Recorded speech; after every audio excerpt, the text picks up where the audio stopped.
What's popping? What's popping? What's popping? Henny gang, gang, gang, gang, gang. Thank y'all for waiting in the chat. For those of y'all who have been here, I know some of y'all have been here since the thumbnail went up. I greatly appreciate all of the love and support that y'all always give. But tonight we're gonna do something special. So there will be no intro, no none of that. We're gonna get straight to all the Henny because I think this is gonna be a long and good one. Tonight I have my fellow teammates up here.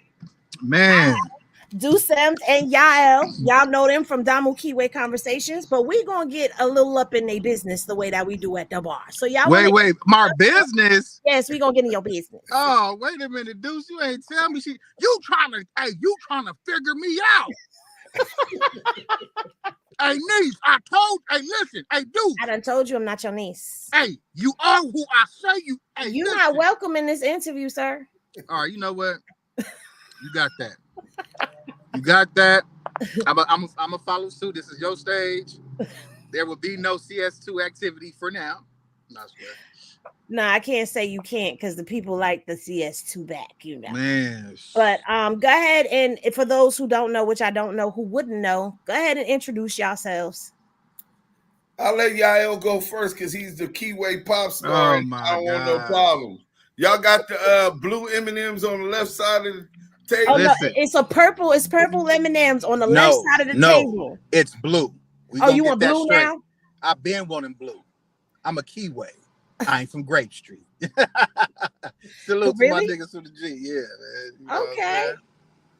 So shout out to your set. Okay. Yeah, man. I'm Yael, if you don't know. The one and only Yael, straight out of Yampton, which is AKA also known as Compton, California. Yeah, man. And I'm here for this great interview with my sister Henny, man. All right. And then I'm Deuce Sims, the Don, CEO of Active Chucks Entertainment, chairman of the board of directors for Active Chuck Charitable Org, and CEO of Doug Torius G's Damu-Keyway Conversation. I'm the Damu, and he's the Keyway. Blood and Crip in Swahili. Let's go. Let's get it together. All right. So before we get into anything, how did y'all come up with this Damu and Keyway Conversations? I don't know. Y'all know I can talk. Yeah, I know, man. But look, it's always good when he elaborate. But you know, Deuce M's had a room called Real Damu Love, which was a predominantly blood room on Clubhouse, right? So I would go to his room. He will always be politicking on various topics: community, politics, belief system, relationship, just everything, you know. But it was predominantly Damus, and it was a gang of them. But you had a sprinkle of Keyways like myself and a few other guys that had come in the room and show love. So one day we were having conversations. We will always have these conversations. Him being the Damu, me being the Keyway, we'll just always talk, like politic with each other, like shit, like niggas on the 4 yard, like on the 180 yard. We be politicking, but we on the streets. So we'll have these deep conversations about, you know, informants and how the community can get better and everything. And I remember somebody saying, y'all should just have a Damu-Keyway room, but Deuce was already on that, like having to merge. And we end up leaving this one room on Clubhouse called the UOD. Okay. It was a gang of bullshit going on, a lot of tender dick shit going on, a lot of just miscellaneous fuck shit. And Deuce Sims left, and I followed suit because I felt as a leader, Deuce was a good leader. Deuce had good understanding on a lot of topics. He had a good broad understanding on how to delegate situations, and I fuck with that. You know what I'm saying? So when he left the room, I had a few little situations, so I left the room with him. Long story short, he had a room with the Real Damu Love. He ended up turning that room into the Damu-Keyway room, and it's been up ever since. Okay. And if Deuce got some more elaboration, I'm pretty sure he has his view of it. I'm pretty sure. I don't know if it's identical, but I do. Those are the things that I remember. Well, the Damu-Keyway was already kind of like within who I am as a person. Right. Going to federal prison, the politics a little different. The California Bloods and Crips ride together. They're one car. So I was already that learned how to politic that way. I did 10 years in federal prison. So I already had Active Chucks Entertainment, which is the red Chuck and the blue Chuck, and the vision that I already had. So this was just really a progression and evolution of what Active Chucks as an entertainment company was for the podcast and the brand. You know what I'm saying? Okay. When he say that we was at the UOD, we was going up in the UOD. I mean, multiple viral videos We and all did. that stuff, and going up against CS2 back. And he, like he said, it was a lot of fuck shit that we don't really deal with. And so we left, and exactly how he said we started it. And then from there, we 5,100 Clubhouse followers strong. You know what I'm saying? Yes, So, sir. yeah, brick by brick. Now that's interesting because, like, from the outside, when you look in and you see Damu-Keyway, it's like, wait, because if you're not from Cali, like myself, I'm not from Cali. I do know that from what I do know, this is not something that happened. And I know I'm going to tell my age, which I don't care because I look good for my age, damn it. I remember when the Bloods and Crips were banging on wax together, okay, back in the day, and they called peace, but then that all of a sudden went out the window and y'all were feuding again. So to see that y'all are coming together is a beautiful thing to see. But I also want to know, you talk about politics being different from when you're behind the wall and when you're out on the streets. So you want to expound on that for people who don't understand? Behind the wall, the politics is real serious. People live there. They sleep there. Some of them never go home. So they want to make the best out of a terrible situation. And to do that, everybody utilizes diplomacy and respect. You know what I'm saying? You can somebody could take a top ramen soup, which is about 25 cents in prison, and steal it from somebody who's a millionaire. But that millionaire got 360 months to life, 30 years to life, and based on a principality, so no one else think it's cool to take anything from him. He might be waiting at the microwave, watching you for 3 days with some baby oil in a bowl, and wait till you use in the restroom and come up over there and throw some hot baby oil on you and stab you to death. You know what I'm saying? Mm-hmm. So just based upon that, you got different geographical areas.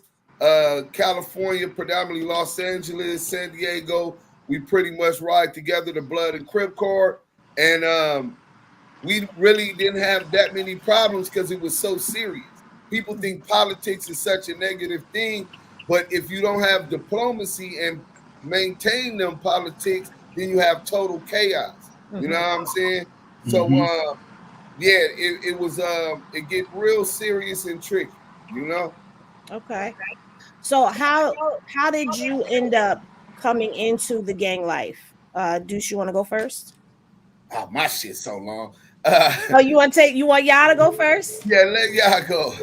Oh man, I got introduced to the community around like 12 years old. I was 12 years old. I was going to Walton Middle School, and I had lived in my community for years, for about 10 years. And then we moved to the east side of Compton, where I lived in the Elm Street Power Rules, and then I ended up living in the east side Santana Block Crib Hood for about 6 years. When I got in the 7th grade, going into the 8th grade that summer, I moved back to the west side of Compton, that's where I spent the remainder of my childhood and my adulthood year. I got a little older. Like I said, I was about 12 years old. I became from my community. The introduction was I would go to school and I wouldn't have a lot of lunch money. And one of my homeboys at the time, he would buy me lunch. Like I would get in the lunch line, and kids used to clown you for, I don't know why, eating the county lunch. You feel me? If you was cool, you was eating the bunk. if you was cool, you had a couple of dollars. You'll leave campus and go to Carl's Jr. around the corner, or you'll go to like the little food spots around. So he'll be like, "Nah, man, I'm gonna buy you some pizza," and he will do that. And it was like almost like a little brotherhood he started with me, and it wasn't just him. It was about, I want to say about 3 or 4 other brothers up there, and we all hung out together. So from that day, I remember like my third month in school, I had told him, I said, you know what, y'all be treating me cool. We be hanging out. I'm gonna just be from the set. And I got put on at school, and then went to my community and got put on again. Okay, so when you say put on, you mean you got jumped in, or? Yeah, I had to fight the you dudes. got jumped in twice, y'all. Yeah. Damn. The politics, because it was like, shit, right. Nigga, you at school, like, so what? We homies at school, but you got to go to the hood. Right. And it was funny when I went to the hood. The older cats was like, they know me. They like, you little L, huh? Because they knew me from my dad. And I'm like, yeah. They like, you ain't got to get put on. And my homies was like, nah. Ain't no favoritism, nigga. You get put on. So I laughed. I was like, fuck it, you know, and I squabbled up again. And that was the beginning. That was the beginning of my journey. And I've been from there since I was 12 up until now. Like the politics of the community, I don't stand for. Like, I don't stand for those politics, but I love my community, and I love the brothers that stand on what I stand on. I love all the brothers, but I love those who stand on business and that understands, like, you have to outgrow certain things. You know what I'm saying? Certain mental constructs that was devised to keep us apart and to keep us beefing and to keep us in that negative light of hatred, in a sense of he got more money than me, he's more flyer than me. You have to get up out of that. You know what I'm saying? And I've outgrew that understanding, and I developed a whole another understanding, especially dealing with my brother Duse, man. Just my perspective is different now. You know what I'm saying? Way different. But that was the introduction, and yeah. So you a double C. You a double. Yeah, I'm a 2. Yeah, I'm my hey, dude. I remember I was talking to Duse Sam's, and he was like, man, you got to stop holding dudes to your expectations. He said your PV don't mean and don't represent they PV. Right. And I had to really understand that. Like, I already articulated it, but when you hear it on a repetitive level, because you be so caught up in your mind, and you be so caught up in, I was caught up in more so emotions and my feelings, because when you love something, you use your feelings, your heart, you know. So, and I loved my community, but I didn't love the things that was going on. Right. So yeah. My situation, I got put on by the Crips. wait. Oh yeah, here we go. You gonna have to tell that story. But wait a minute. Welcome, Evelyn, to the other side. You are a member now. Xavier, thank you for the super sticker. Appreciate you, love. All right, go ahead, Deuce. Tell this story, because wait a minute. So I was competing in spelling bees and all of that. 7th grade, you 5 in kindergarten. So I'm about 13, 14.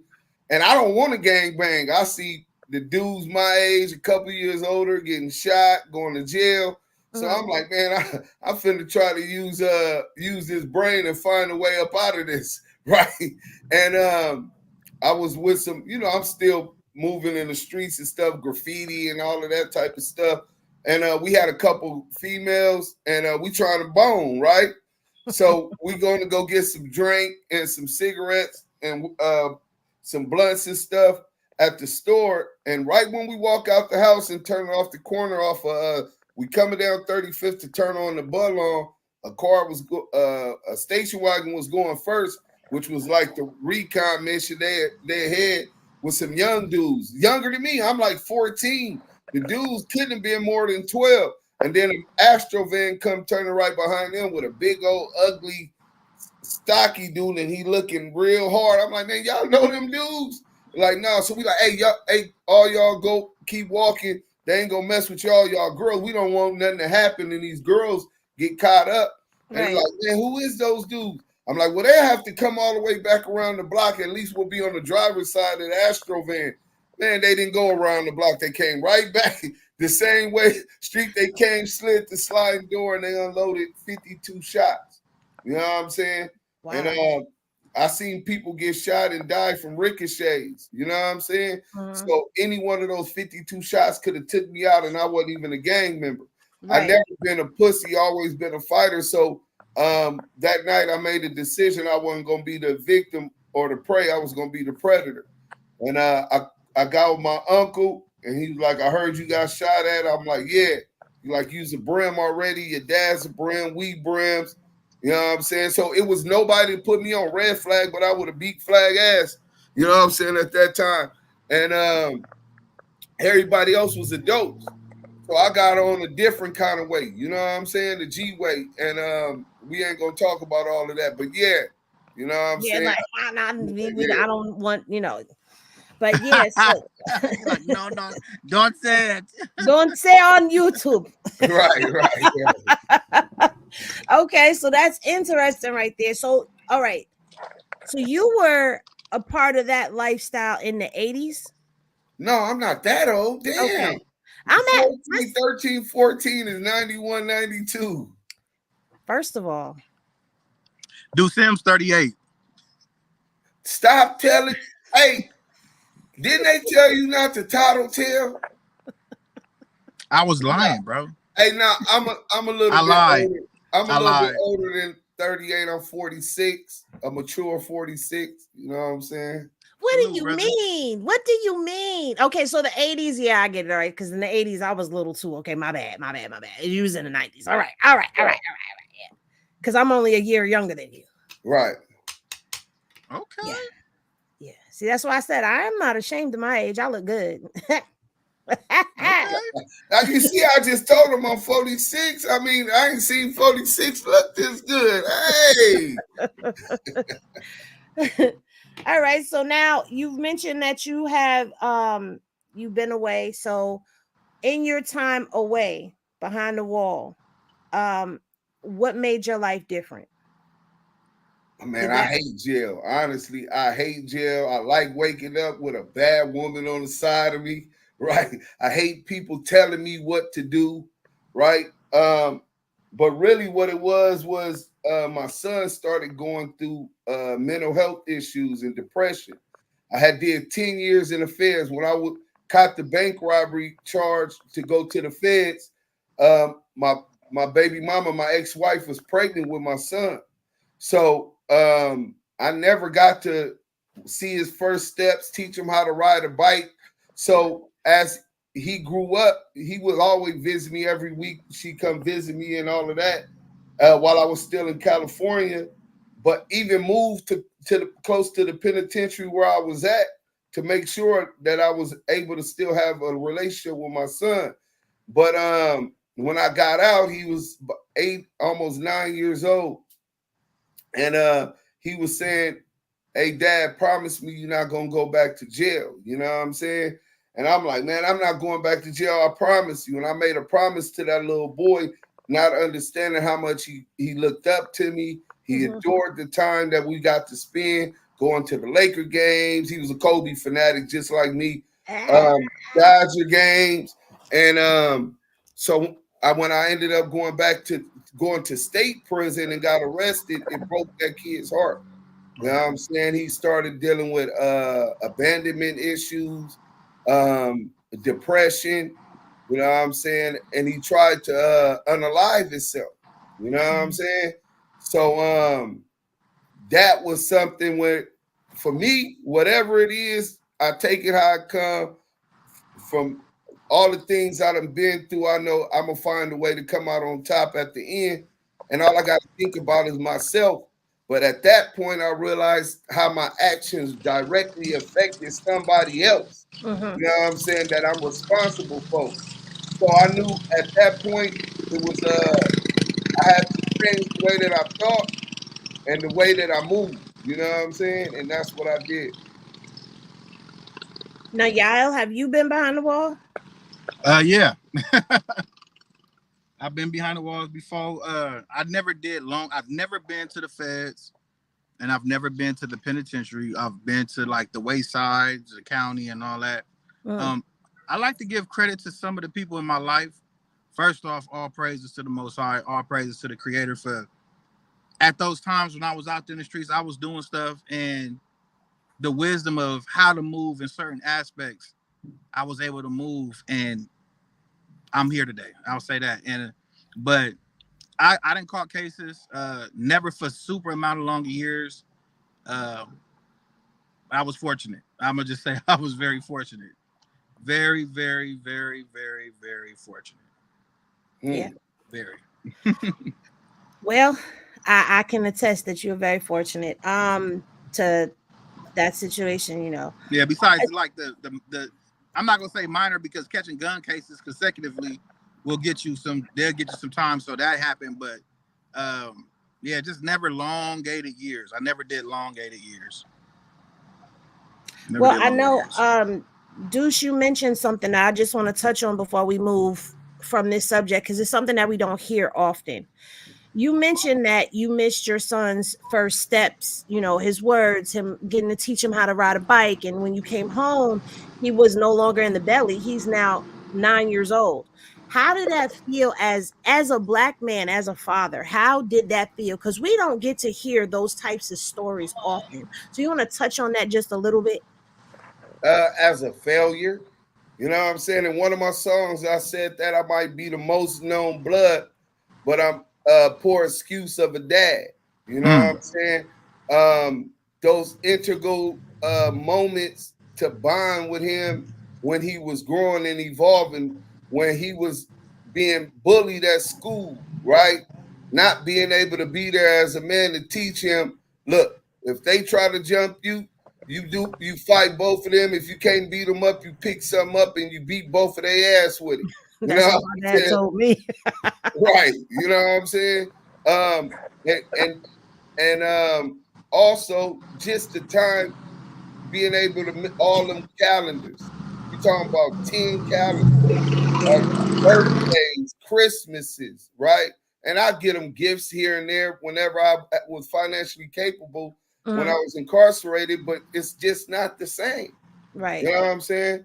And it's integral for a child to have both parents to give them that balance.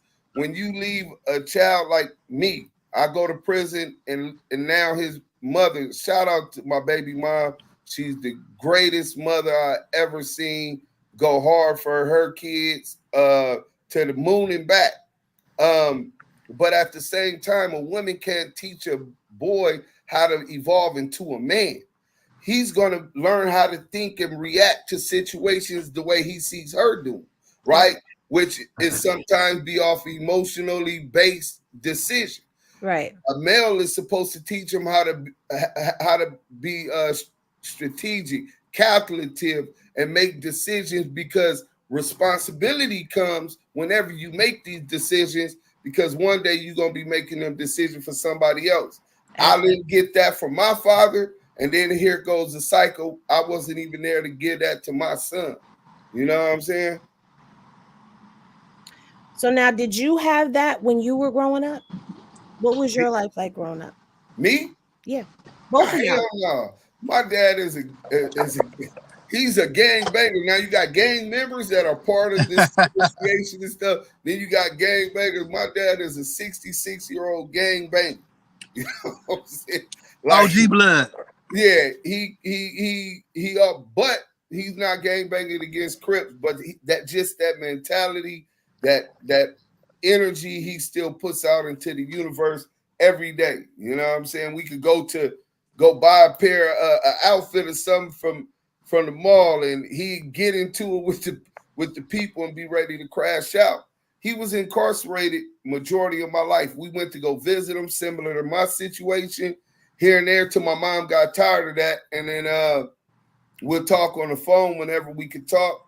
The first time I remember since I was like 5 or 6 years old, which I can't remember that far back. I remember a red baseball bat and playing baseball with him. But other than that, I have no memories of him till I turned 15.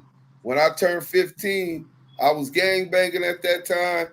Just got out of camp, community placement in LA, and Mm. he just got out the penitentiary.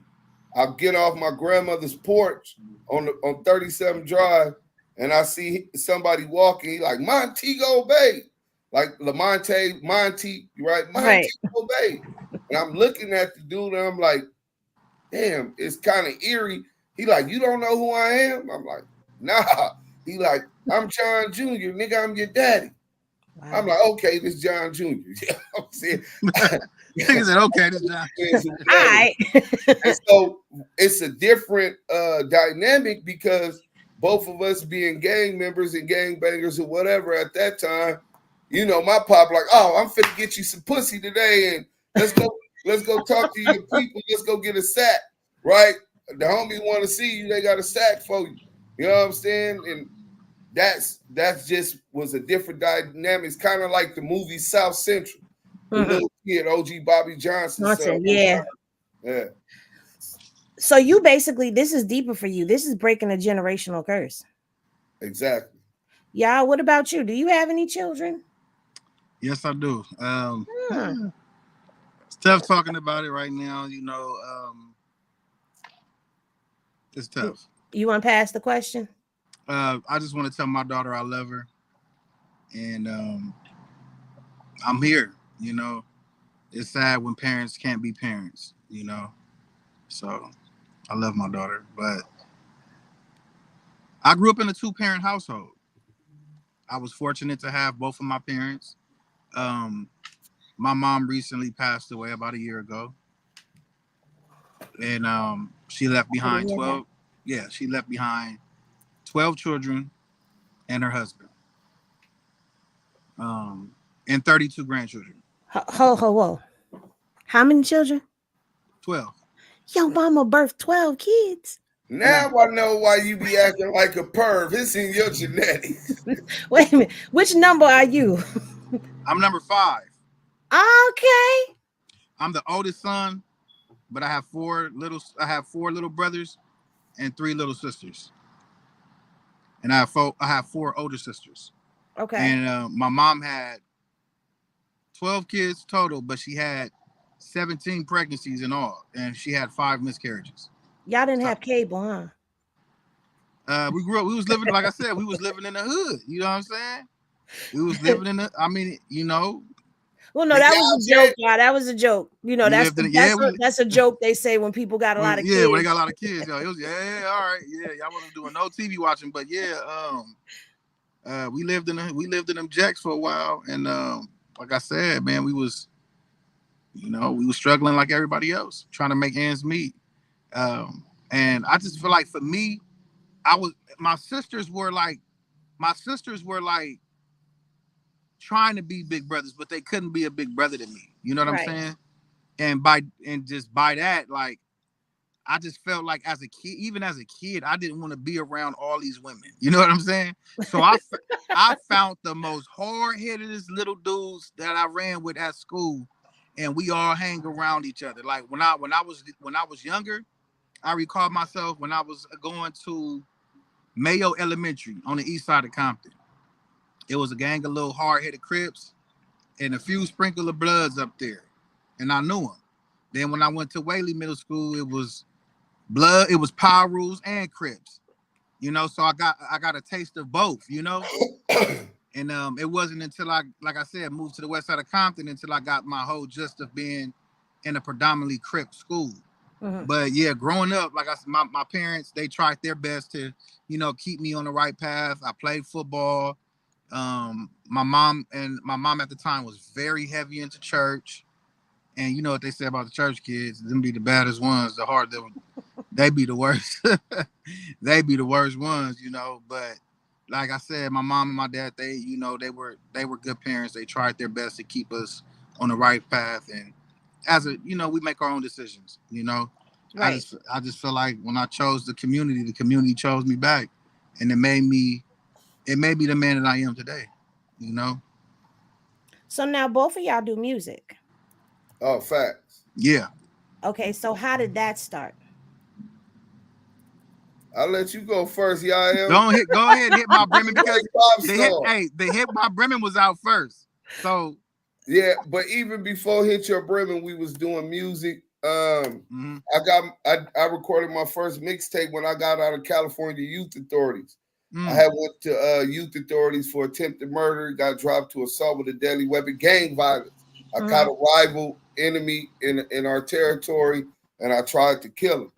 So when I was in YA, I was in YA with a Scardy X, an old Bay Area rapper had a song called Peckerwoods, right?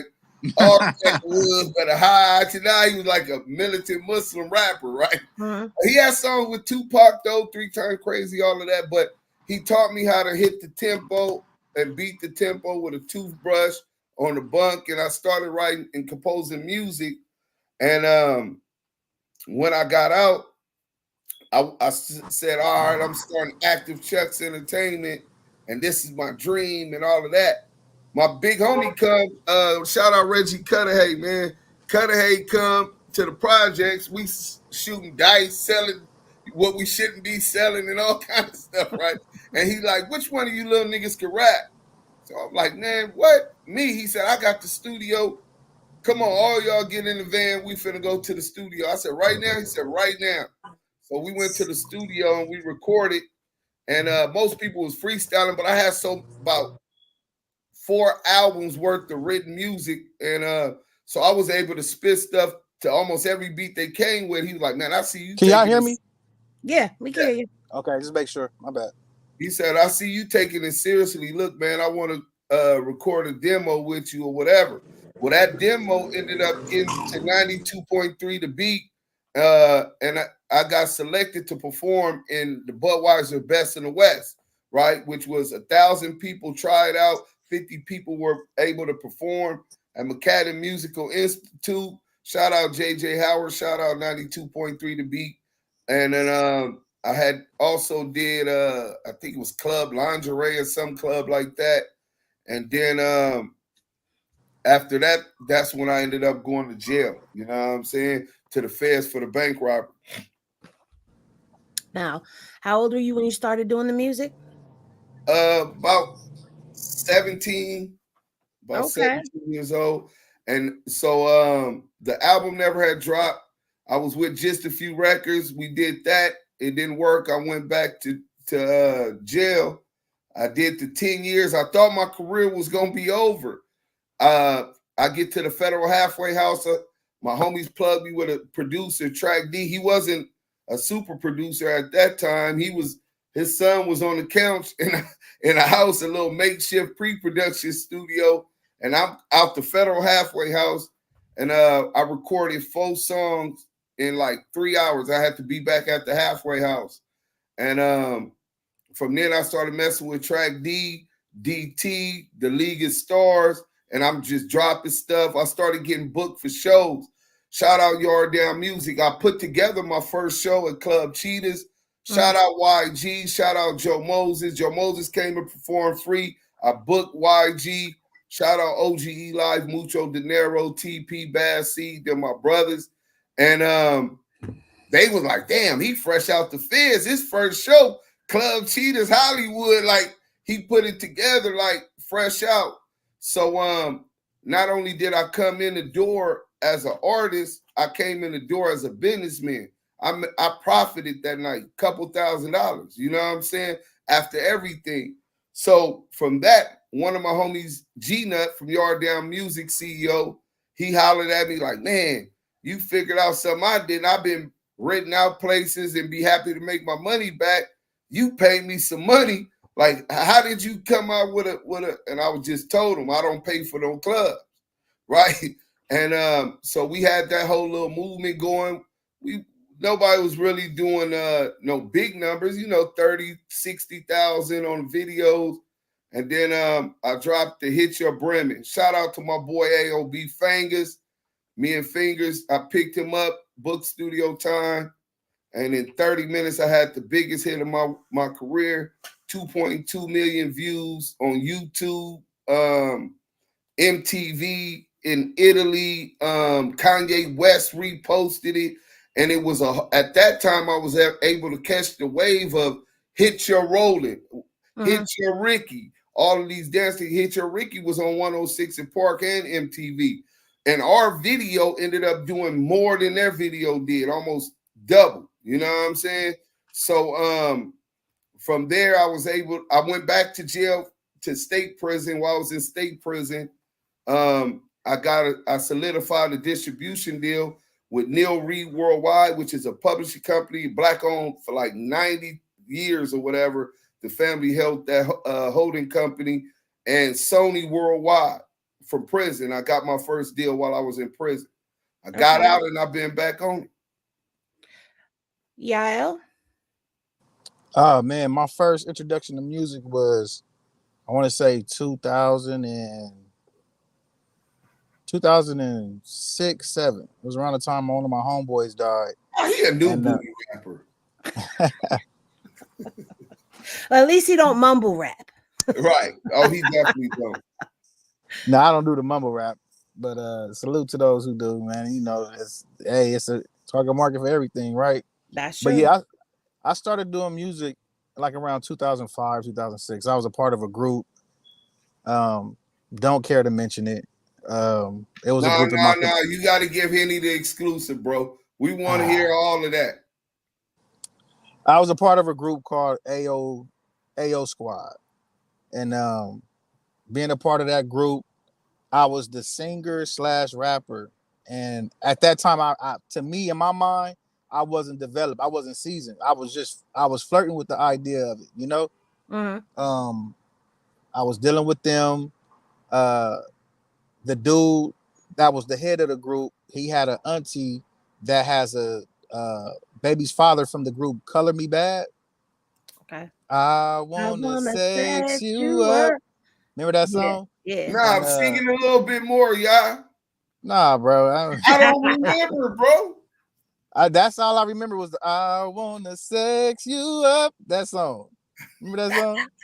All Shut up, right. bro. Come on, y'all. Yeah. Nah, but look, so that they had we formed a group and we were supposed to, you know, have a little situation when I believe at the time Universal, and then management it plummeted. It was trash. And then after that situation, I had ended up meeting these individuals that the studio that I record at now. I had put an EP together. I ended up backtracking. The dude from the group that I was in, he heard I was doing music and we wanted to politic together. So we started politicking. I ended up coming up with another EP. Had a situation with Sony. Contract was trash. That plummet. You know what I'm saying? And at the time, it just seemed like I don't know how my music career was going to formulate until 2020, 21. I ended up meeting Wally the Sensei. Okay. Wally the Sensei out of Compton. He came to my community. We was hanging out. He knew somebody from my community. He used to hang out with this dude by the name of Nardo, and they was hanging out. So one day, Nardo and some other dudes was telling him like, yeah, my homie, he do music. He be singing and rapping. He know how to write. And Wally walked up. We had a conversation. We started like trying to like devise a plan to do a record. I ended up booking some time. He ended up coming, getting the time, paying for the time and everything. And we wrote a song. I ended up writing verses and constructing the hook of Scandalous, which is a hit record out here in Los Angeles, very big record. And he's on the hook. I helped construct the verse with Mar and myself. Okay. And the hook, the harmonics on the hook. And that's one of the biggest songs of my career. I freestyle. I write for other artists. I do a lot. I sing R&B. I just don't produce and I don't make beats. But that's kind of like how my career happened. And I ended up getting in contact with Joe Moses, one of Duse Sam's homies. We did a record. That's another record that I'm working on. Shout out to Joe Moses and shout out to the Coyote brothers. It's two Hispanic dudes out of Hawthorne, California. And they're doing their thing right now. Joe Moses is doing their thing, and I got a record with them called Sections. So we getting ready to drop that record pretty soon. I politicked on the record because at the time, the Coyote brothers were signed to whack CS2 back. We call him CS2 back. They were signed to them, and I was just determined not to put the record out because they were still signed to him. And then it just seemed like a blessing happened where they ended up getting out that contract. Mm-hmm. Once they got out that contract, I told Deuce I want to put that record out, and we politicking right now to get that record out right now. So, Well, and that's thankfully, kind of like the whole gist of my career, how it all formulated. Thankfully, you didn't sign to that and they got out of that, because we've all Yeah, seen how business goes. So I have a two-part question for y'all. So yeah. both of you guys have had industry deals or offers. Is that easy to get in California? And did you see that as your way out? I see. Well, once I understood the business, I studied the Digital Millennial Copyright Act. I read Donald Passman's Everything You Know About the Music Industry. The music, it presents you a platform to monetize in various other ways. The music never is the way for you to get rich. You know what I'm saying? So if you look at Nipsey, you think Nipsey or Jay-Z made more money off their music or their other business endeavors. You know There what are I'm the saying? businesses, of course. So I knew when I got the deal with Sony, it was also a production deal for a documentary that I'm coming out with, a small budget, but when you talk about movies, but it was for 1.5. But rest in peace, Cheryl Reed. She passed away right about 4 months before I came to jail. You know what I'm saying? But no, I looked at it a way for me to generate currency. Like I said before, I was selling dope. I found a lot of success in that. I had a very good connect. You know what I'm saying? A couple of them, right? But I also found success in bank robberies and orchestrating bank heists. You know what I'm saying? So I knew that couldn't last forever. You touch an iron, you might not get burnt, but you keep doing it. Your arm get tired, you get relaxed, and then you leave it there too long, and now you done got burnt. You know what I'm saying? So when my baby mom told me that she was pregnant, that was the first time in my life that I ever thought about past tomorrow. Because before that, I took it for granted. Oh, somebody gonna kill me and it's gonna be honorable because I died for the set. Or I'm gonna get a life sentence, but it's gonna be honorable because I died for the set. But when that happened, you're right. That's exactly what I thought. Damn, this might be able to create an opportunity for me to generate legal income for the first time in my life. You know what I'm saying? So yeah. Yeah. At the time, no, I wasn't thinking about music being the outlet. My whole thought process was this: I was hearing artists in the industry, and I just didn't like them. Okay. I just didn't like the music. I didn't like the songs. I felt like at the time of when I was growing up, listening to certain records, and I'm not talking about the R&B aspect. I'm talking about like the rap and certain hip hop that they were trying to. I feel like force feed on us. You know what I'm saying? Like certain artists, I felt like where they were force feeding on us. You know what I'm saying? Like artists like Ray J.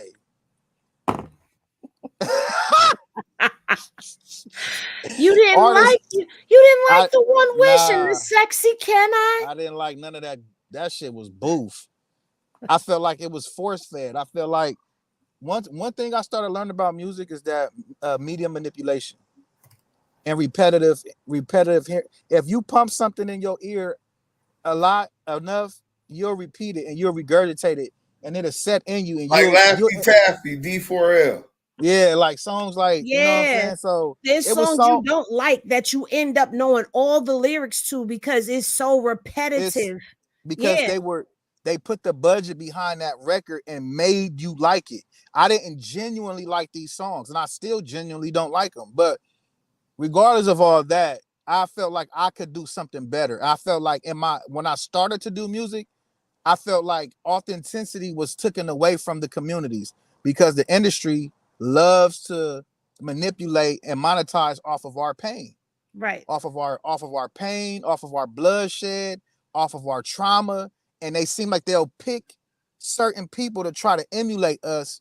And I was getting tired of it, but I didn't understand the business at the time. I didn't understand what the machine was. I didn't understand how they, selective politic these individuals and put them in front. And I'm like, I don't like these artists.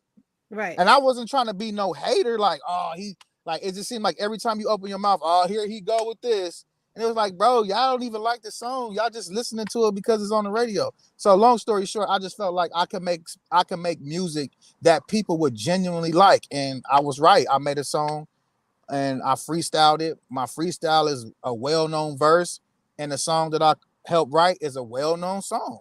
So I felt like that was proof in the pudding right there, you know? So what's next for you guys musically? Go ahead, Yael. You was already cooking.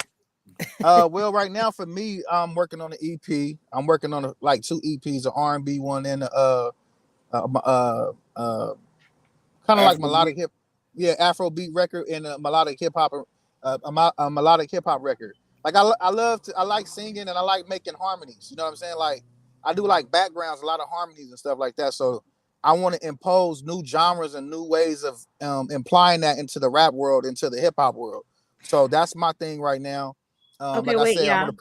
So when you sing, what type of R&B are you singing? Is it neo soul? Is it just regular straight up old school R&B? Is it new generation? Mine is more so new gangster and rhythm and gangster. You know, it's so like Bone Thugs and Harmony, but with more harmony. It's. I mean, you got to understand one thing. You got to understand about rappers or niggas from the hood. We like R&B too. Well, I know that we like R&B too. So yeah, he's a real R&B pop thug.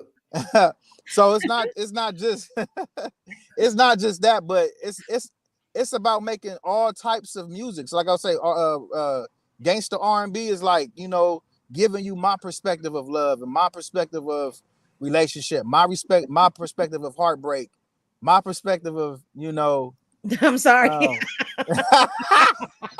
I know that sounds because of the joke. Hey, what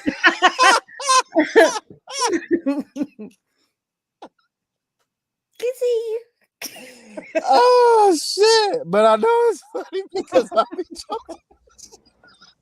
Hey, I'm gonna call you back. Said if you sing, she'll dance. Yeah. Oh, stop it, man! Stop. Listen. I want you to sing in the chat. I know, but listen, we trying to get through this interview, and that's part of the interview. I know, but let me elaborate because I just want people to get an understanding. Like we joke a lot, so sometimes people might not take me serious sometimes, but now I'm very serious. I'm very serious in the shit that I say. I'm very serious in the shit that I say and what I do, man. So, I make all type of variations of music, man. I got some new genres that I'm creating with one of my producers right now. Y'all gonna be crazy. It's gonna be crazy when you hear it, but like I said, I do everything. Duse just mentioned Afro beats. I got an Afro beat song with an artist by the name of Damu-Keyway out of Nigeria, working with him, and whoever else is willing to pay that verse, pay for that song, and get some great music together. Hey, y'all drop Henny glasses in the chat if y'all want y'all to sing. Oh my god, no. Duse, what's next for you? Somebody said my AirPods is diabolical. That's Criticality. Shout out Criticality Claim. Oh shit! Hey, matter of fact, they got a song that we just was in a studio. Yael, Criticality, Tiny Draws. That should be coming out. I love it. Look at this, Yael. Do you see how they are flooding the chat? They want to. I'll wait. No, just let Duse go. Let me build up for this. This is Come crazy. on, you can hit them with "If I Had One Wish." Oh no, I'm not doing One Wish. I hate that song. I hate it with a passion. Do you not see all these just glasses, bro? You can't be acting gun shy. I'm not shy, bro. It's just funny because they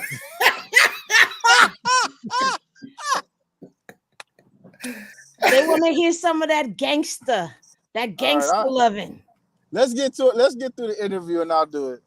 I promise. Oh, boy. I got you guys. Now you done crip walked your way up out of that one. But we gonna spin the block on you on that one. I ain't gonna spin the block on me. We're gonna spin the block on them. Okay, before this ends, we're gonna spin the block on them because they flooded that chat. They want to hear. Oh man. Turn your camera back on, brother. Turn your camera back on. Don't be hiding and blushing behind the scenes, okay? I never seen a black man blush. Look at him now. He blushing. Man. No, Y'all man. got It's y'all blushing tonight, y'all. It's funny, man. It's just funny because I be hearing all. It's funny. Go ahead, funny. Deuce. So I got the March Madness docu-musical coming, a 6-series docu-musical. So the music from that will be the soundtrack, a double CD. That's almost completed. We just editing the documentary and then planning it in. And then the Damu-Keyway compilation. We'll be doing that. I was waiting to see. Are we gonna get Yah and Deuce on a record together? We gonna get that together? Well, the Damu-Keyway conversation is you're gonna get some of both of that, but it's not just me and Yael as artists. It's me, Yael. You got Tiny Draws. You got Critical. You got a lot of other artists that we've been dealing with. Brother Talmid, producers we've been dealing with that been wanting to work. So we want to give them and get a lot of features with the artists that we deal with and put a project out that all of these West Coast artists, that's Damus and Keyways, participate in, promote, because they all have an interest to, you know what I'm saying? To bring some light to our side, that West side, you know what I'm saying? You have a lot of ideas and stuff that you seem very knowledgeable in the area of music. So who are you managing, Deuce? John Jeezy, Yael, Loverboy TJ, OHB. Shout out OHB. You seen OHB in the paperwork too, Chris Brown crew. And that's pretty much it. My son is rapping now, so I don't manage him, but I've been teaching him how to fish. You know what I'm saying, for himself. What they say in the Bible, you can feed them fish or teach them how to fish and make them a fisher of men. So just teaching him the business aspect. I don't try to intervene with or tamper with his creative process, because I believe everybody's supposed to have their own individual creative process and how they hear their music, how they turn their voice into an instrument. So yeah. So how is Yael as an artist from a managerial standpoint? Oh my God. Hey, so Yael as an artist, first and foremost, he still has contractual obligations to UMG Capital from what he didn't tell y'all, the deal that he did with Wally the Sensei. It was distributed through Universal Music Group and Capital. That agreement, it was 2 songs. So the first one is at like 8-9 million views, the video on YouTube. Yep. But the second song is gonna be his song and a collaboration with Wally the Sensei, who has a pretty big fan base. Talented, the most talented person I ever been in the studio with, outside of Ty Dolla $ign. Ty Dolla $ign, well, he's top 20 most downloaded artists in history now, right? That just shows the creativity, the versatility, and the type of talent that Yael got. He's always down to work when I talk to him, but he be, he the Keyway pop star. So he be acting and shit, right? when we trying to get him in the I want my producer, and it better have the blue M&Ms and all of that. But man, here he goes. See, he told us it was purple, and you made people so mad they was gonna lick the M off of each M&M and put it in the bowl. I'm playing. God, I'm playing. It wasn't good. Not licking the M's off the damn M&Ms, man. Goodness, we can't even. Oh my God! Not licking don't lick my goddamn M&Ms. Pause. But I appreciate that, Deuce. And like I said, man, Deuce is a very articulated, very knowledgeable individual when it comes to the business, when it comes to a lot of things. And the fact that getting a high praise and acknowledgement from him, it means a lot. You know what I'm saying? Like, I don't know everything. You know what I'm saying? I know how to articulate things when I download that. Uh-oh. Wi-Fi. That's that Obama phone, nigga. Hey, he's just playing nonchalant. Really, he understands business good enough to pass up a deal that he had on his table that was a bad deal. He knew enough to get a lawyer to go over that contract before he made a decision and denied that deal. He countered, and they was basically trying to okay, that's good. Yeah, you back with us? Oh, you got to go out and come back in. You messing up the content, brother. See, this is what I'm talking about from a managerial position. This is what I have to deal with, man. Nah, that's my brother, man. He in traffic, so I already know how that goes. Yeah. So Yael, you gonna have to go out and come back in. We I see think your you gotta mic go going out. on and off. Somebody text y'all and tell them to go out and come back in. That might give them a better signal. But we could go. All right. So you mentioned active chucks and some community work that you're doing. You want to expound on that? Because first of all, before I go there, I think that community service is something that everybody should be doing in your community, because too often we sit back and we complain about the problems that we see around us every day, but then we don't get up and do something about it. We don't realize that we can start something in our own neighborhoods. It takes a lot of paperwork sometimes, but it's quite simple to do. So first off, what inspired you to get into community work? Just I was raised even in the gang subculture. In my set, you talk about the Browns, Black Revolutionary Independent Militant Soldiers. We was instinct. It's instinctive for us to be territorial. It's instinct for us to control what's going on. Instinctive for us to control what's going on in the community and to be a part and active in the community. You know what I'm saying? Even as a child, I remember mowing people lines without even charging them. Obviously, they'll throw me some or give me some off the ice cream truck. But after tearing down my community, I probably was one of the worst ones, selling drugs and doing all of the things that traumatizing people. You know what I'm saying? Especially, you got to think, if you get cracking in broad daylight and these kids is walking from school, that's something that they'll never forget. You know what I'm saying? So I started Active Chuck's charitable organization. My mission statement is primarily for mental health. As I told you, my son dealt with it. I later found out how serious it was to me, and I deal with it every day. Like in the 12-step program for drugs, you can be good for 10 years in one decision, and it could all go bad forever. You know what I'm saying? One bad decision. The back to school supply, annual back to school supply drives, we run that. The homeless pandemic in LA, we did a couple events. Labor Day on Skid Row, barbecue, hot meals for over 700 people. Wow. And then to end qualified immunity. Out of all of those, besides the mental health, end qualified immunity is really at the top for me. Qualified immunity is a federal law that holds police to one standard if they shot somebody, unarmed person or citizen, U.S. citizen in the streets today.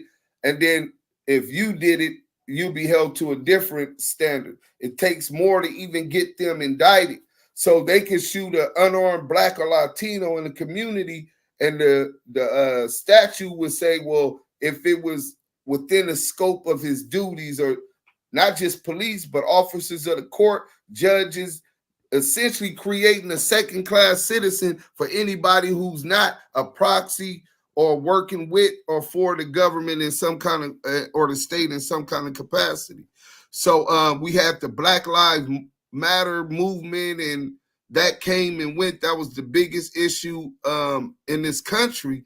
during the last elections. Right. And not one time did I hear Black Lives Matters talking about in qualified immunity. You know what I'm saying? You get Supreme Court Justice Sotomayor, and then you get the House nigga Clarence Thomas. He's a Republican. She's a Democrat. You get Kamala Harris. Before she became the vice president, she was advocating to end qualified immunity. It's the same time Black Lives Matter was moving. Killer Mike, Drew Brees, Calais Campbell. It's a lot of people, famous people that advocate for it, but that message isn't coming down to the community. I believe that every parent should have the peace of knowing to be anxiety free when a son or daughter walks to the store wondering whether or not the police is going to pull them over, trip, unalive them. You know what I'm saying? So yeah, in qualified immunity, that pretty much sums up what we do with the Active Shucks Entertainment. I mean, charitable org. Okay, y'all, what kind of community service work are you into as well? Me coaching the youth, giving back to the community, dealing with the homeless, basically anything that's just helping the community out. You know what I'm saying? I had a mural in my community where some people voted me on to a mural, and then just like Nip, motherfuckers come and hate. So, but at the end of the day, I'm all for the children. I'm all for those who are trying to change. I'm all for those who are trying to do better. I'm all for those who have, no fathers that need mentors. That's part of my community work. Those who are less fortunate. If I can provide any services, any mentorship, any, anything, I'm willing to help. But what led you to do that? Being that my parents were involved in the Pop Warner, the youth football, and they were over organization by the name of the Compton Vikings for so many years. I always had a love for football, and then seeing how my parents interacted with different kids and from different walks of life, and the different parents, they were like the grandmother and grandfather of the league. Snoop being one of the individuals who knew my parents very well. Being a part of the Snoop Dogg Football League, I ended up, as I got older, I started coaching. My first year ever coaching, I won the championship. Nice. With kids, and then we went back to the championship again, and we won it again. So it's always been in me. I help kids get scholarships. Coaching at Dominguez High School in Compton. My brothers were 2-time champions. I helped coach them. They played ball with Richard Sherman, who was a NFL high official, high ranking corner. Now he's a sports anchor on ESPN. So like, my brothers play football. One of my brothers broke records running track, winning championships, playing football, winning championships. So it's like, it's just always been in me to do something with kids and help them with sports. No matter what the sport is, I'm just willing to help. Whether it be basketball, football, but football being the main sport that I major in. Like I said, I'm willing to help any way I can. Okay. Now, Deuce, you talked about interactions and holding the police to a higher caliber, a higher standard than a regular civilian. You have a history with the police. You want to talk about that? We could talk. I'm an open book. Whatever you want Well, to let's talk get about. into it. With the So what happened what was your situation with them? I did so much crimes in my community, and the police station knew me by first, last name, street moniker, and everything. Right? I was that active and that much of a fuck up. But you start getting blamed for things that you had nothing to do. You know what I'm saying? So and the word was spreading around about these vicious crimes that were going on, and I was implicated in it. Make a long story short, the police and the homicide detectives raided my mom's house, right? Through the back window, they hopped in without a search warrant, right? Searched the house looking for murder weapons. So my PO was with them, and then the homicide detectives or whatever. from then the word start to spread. I had a couple runners at the time that was working for me. I've been an entrepreneur just on the Other illegal. side of things. Yeah. And they were getting hemmed up, and they were like, "Hey, look, bro, the police is talking about they after you, and when they catch you." And I'm thinking it's cute. Oh, I'm 19. Oh, the big bad LAPD after me. I'm laughing. I have nothing to do with what they're trying to push on me. So what Right. they gonna do? So one night I was coming out of she wasn't my girlfriend, but I used to bang her or whatever. And then that's where I kept my dope, right? It was like Right. an alley behind it that led to the projects in my neighborhood where most of the clientele used to go. Charlie Wilson, a lot of people, right? It was popping. But they just come there and get it, whatever. So I'm hitting her. I'm coming out the house, and the police happen to be out there, and I seen them. I heard the walkie-talkie, so I'm locking the door, and I look, and I peeked, and it was about 12 police officers, and they flashed the light on me. I took off running naturally. You know what I'm saying? Right. When I get ready to turn from the side of the house towards the front, I just heard like a loud one time, just boom. I'm thinking maybe the police ran into the wall behind me or fell on the steps. I didn't know, but I run into a group of other police who came on the other side of the building. They hem me up and handcuffed me. Shortly thereafter, my friends, her mother came out talking about who shot the gun by her window, and she believes it. So she like, who shoot the gun by me window? You could have killed me now and all this. I'm like, shoot. Well, and the police like, oh, it went off as an accident. I'm like, an accident, right? And it was actually 2 shots. You know what I'm saying? They was trying to assassinate me. So the police got real nervous or whatever, and they were like, no, just take the cuffs up off of them. They were trying to get out of there. Now, mind you, anytime, regular procedure, anytime a police officer discharged their firearm, they have to make a report. Right. They never made a report, none of this stuff. So it was after that, I'm like, damn, this shit really getting serious. About a month and a half later, I was walking through the projects, getting my car fixed. The mechanic lived in the projects, and the police were already in there, but I seen them. I'm clean, and I walk in there. They ended up harassing me, searching me. I don't have nothing, so I'm good, right? Right. No, they said, fuck that, take them to the station, right? They get to talking about multiple homicides, credit union robberies, and all kind of stuff that I was guilty of. But this cop I never knew before. He was the watch commander, and that I knew at that point that they were having daily briefings about me, right? I'm the subject matter of Southwest Precinct every day. So he said, we're going to take you, make sure you've been reporting to your PO. So I'm like, I'm good. When I get down there, I have no charges. In about an hour, they came back and they said that upon arriving, they conducted a pre-booking search and found 7 grams of crack cocaine in a Newport cigarette box. So if you ever sold dope, it had 19 cigarettes in it. How you gonna fit 7 grams of crack cocaine in a little short box like this, right? Till today, I never even seen that dope. So it was situation like that. And even when I was younger, the police had choked me out to where I started seeing stars, almost passed out up on the wall, you know what I'm saying? And I was a child. That was child abuse, you know what I'm saying? So I've always had that rebellious spirit. I always been against police, and I understand that they never had our best interests starting off as slave catchers. Right.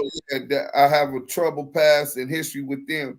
And then even in prison, where I got 2 staff assaults for breaking a police officer's nose and hitting another police officer, correctional officer, and he said I uppercutted him. He fell and broke his tore his meniscus. They both really had those injuries, but the whole shit was a whole conspiracy.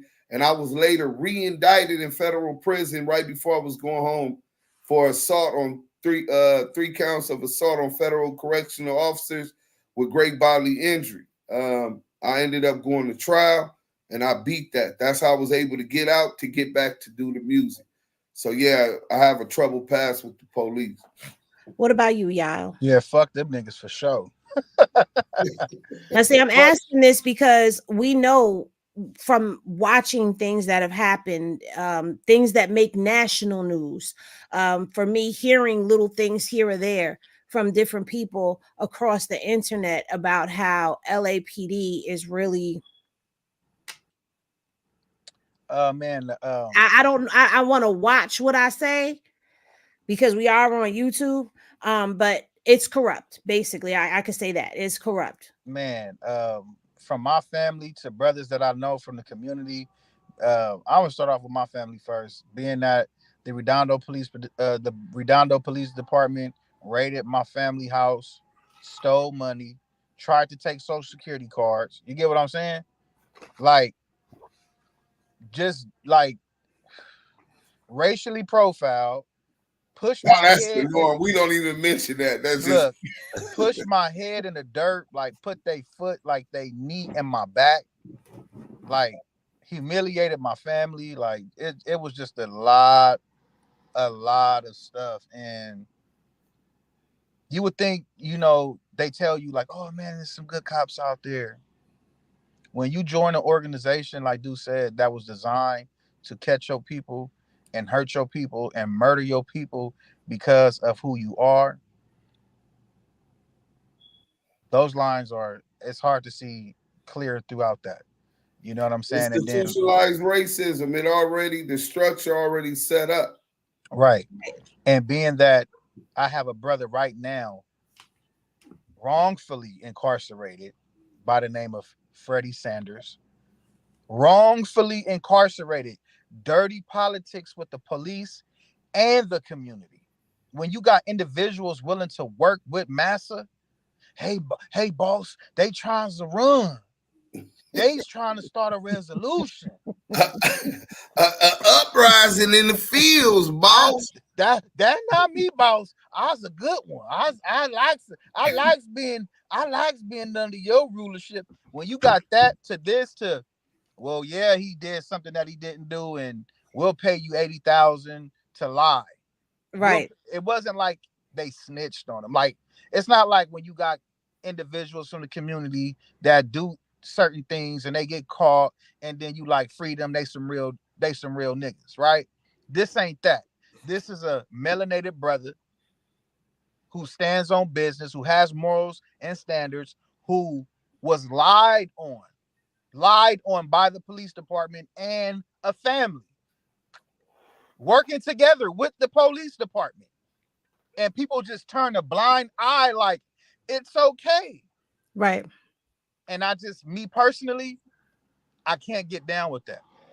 I cannot get down with individuals who are willfully and knowingly doing that. And this brother is sitting in jail, looking at four walls, and he's fucking innocent. That's the hurt. That's the disappointment. That's the shit that I'm talking about. That's the shit I don't like to joke about. Because if it was me or Deuce, you would want somebody speaking up for you. You would want somebody going to bat for you. You would want somebody saying, hey, that's fucking wrong. You should right your wrong and help bring this man home. Right. But you don't have individuals standing on, you don't have real men. It ain't about being a real nigga. You don't have real men standing up for their brothers. Just like the biblical commandment says, thou shalt not bear false witness against thy brother. You don't take a false statement and make it a truth because you getting paid for it, or you make it a truth because you don't like somebody. It's a lot of niggas I don't like, but I'm not gonna lie on them. Right. And that's why I have a distaste and a disdain with the police department and individuals who support acts like that. And even though a spotlight gets put on the LAPD, we've had our own cases here. There's cases all across the country. So this right here, what you're standing on is something that needs to be recognized and more people need to become a part of once you get that ball rolling. I definitely would like to step in and do what I could do to help out as well. I Yes, myself please. have Yes. a son who is incarcerated for 25 years. Yes, he is involved in gang activity. He is a blood, but he's got Whoa! 25 years. Okay, so let Henny say this out loud and openly. Okay, I personally am not a part of a set, but I've been affiliated with certain sets because those are people that I've been around. I've never been a part of. My son was around blood, so it was only natural that he would, if he went that way, become a part of that set. But he's dealt with a lot of the gang politics inside of the South Florida judicial systems and things of that nature. He's labeled as a gangbanger. There's things that he can't do. They won't allow him to do because of his jacket. I've dealt with, the police not calling me when my son got stabbed up 7 times. He's in your care. And I had to find out from his bunkie that he was stabbed up. So it's like the injustice, it just never stops. And this was for an armed carjacking where the witness did not identify him. His DNA was nowhere. They couldn't find the alleged gun that he had, but he still got 25 years in a Damn. Florida State Correctional Facility. So he sits and his 20s are already gone. He's 30. He's not, if he ends up doing this time, he may not come home to his late 30s, 40s. So what people don't realize is when we talk about injustices and the way that it ripples out, it's something that we really need to like bring to the forefront for people to really understand how this affects us as a people. That the way that the game is set up against us, I know a lot of people don't want to hear that. Yes, we make decisions and we're responsible and accountable for our decisions, but who holds the system accountable when they don't give the same numbers out? I've sat in court and watched where someone will come out and they have a crime of doing breaking and entering. This one person will get sentenced to a year, while the next person that comes out will get sentenced to 5 years, to 10 years. There's not a standard that if you do this, this is what you get. It's based upon your skin. It's based upon your connections. It's based upon a whole lot of things that have nothing to do with what they claim it stands for. I also experienced being wrongfully raided by the police. I moved into an apartment after some people that were in the apartment. They had their activities going. They moved out. The apartment was empty for 2 months before I moved in. Well, 2 weeks into being in that apartment, the Yonkers Police Department busted my door on a raid with a generalized warrant for a generalized description of a black man. Nothing that was identifiable to the black man that was in my home at that specific time, nor did they do their due diligence to find out where these people went. So now they had guns out on me, guns out on my kids. My kids are traumatized. And yes, I sued the shit out of the police department. You goddamn right. You're wrong. You had no business coming in my home. But it's just those types of things that happen. So I think that that's very honorable and commendable that that is something that you're bringing awareness to, because I had no idea of the law that you mentioned. Can you mention it again, Deuce, so people can? Qualified immunity. We want to end that law. It was enacted up under the Reagan administration, and it basically what Donald Trump is saying. He want to give all police immunity in these type of situations. That's they essentially already got that as police officers or workers for the city or proxies of the government. You know what I'm saying? Mm-hmm. So we're trying to end qualified immunity. Go on activechucks.com.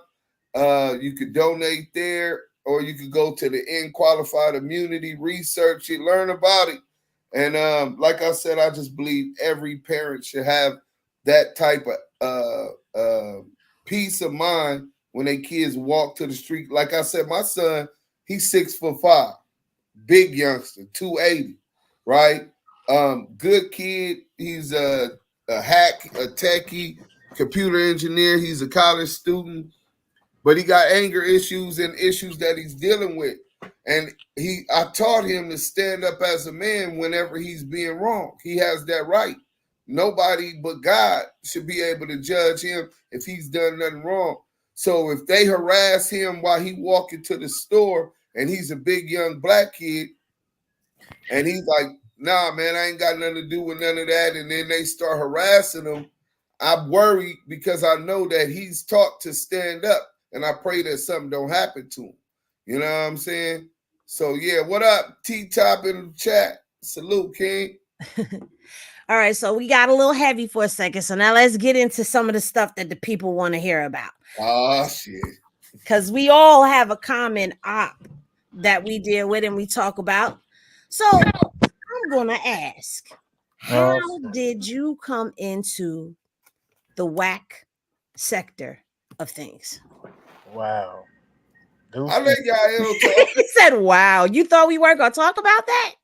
Oh man, this CS2 back character is just, you know, throughout my life, you knew who your ops were, right? Right. Like as far as like being from the community, being that you have uh the Bloods and the Crips and the Power Rules, right? We knew who our ops was. This particular individual is man, he's a character. You know, and he hides behind things that represent us, but he doesn't represent us. And being that you have people from the East Coast, people from down south, people from the Midwest, people from all over the world, all in different states that are curious to know, why does this person have a voice? Who is this person? I got I got associated with the whole being in the Waukesha universe, the CS2 back universe, because of the He right. lined you up, nigga.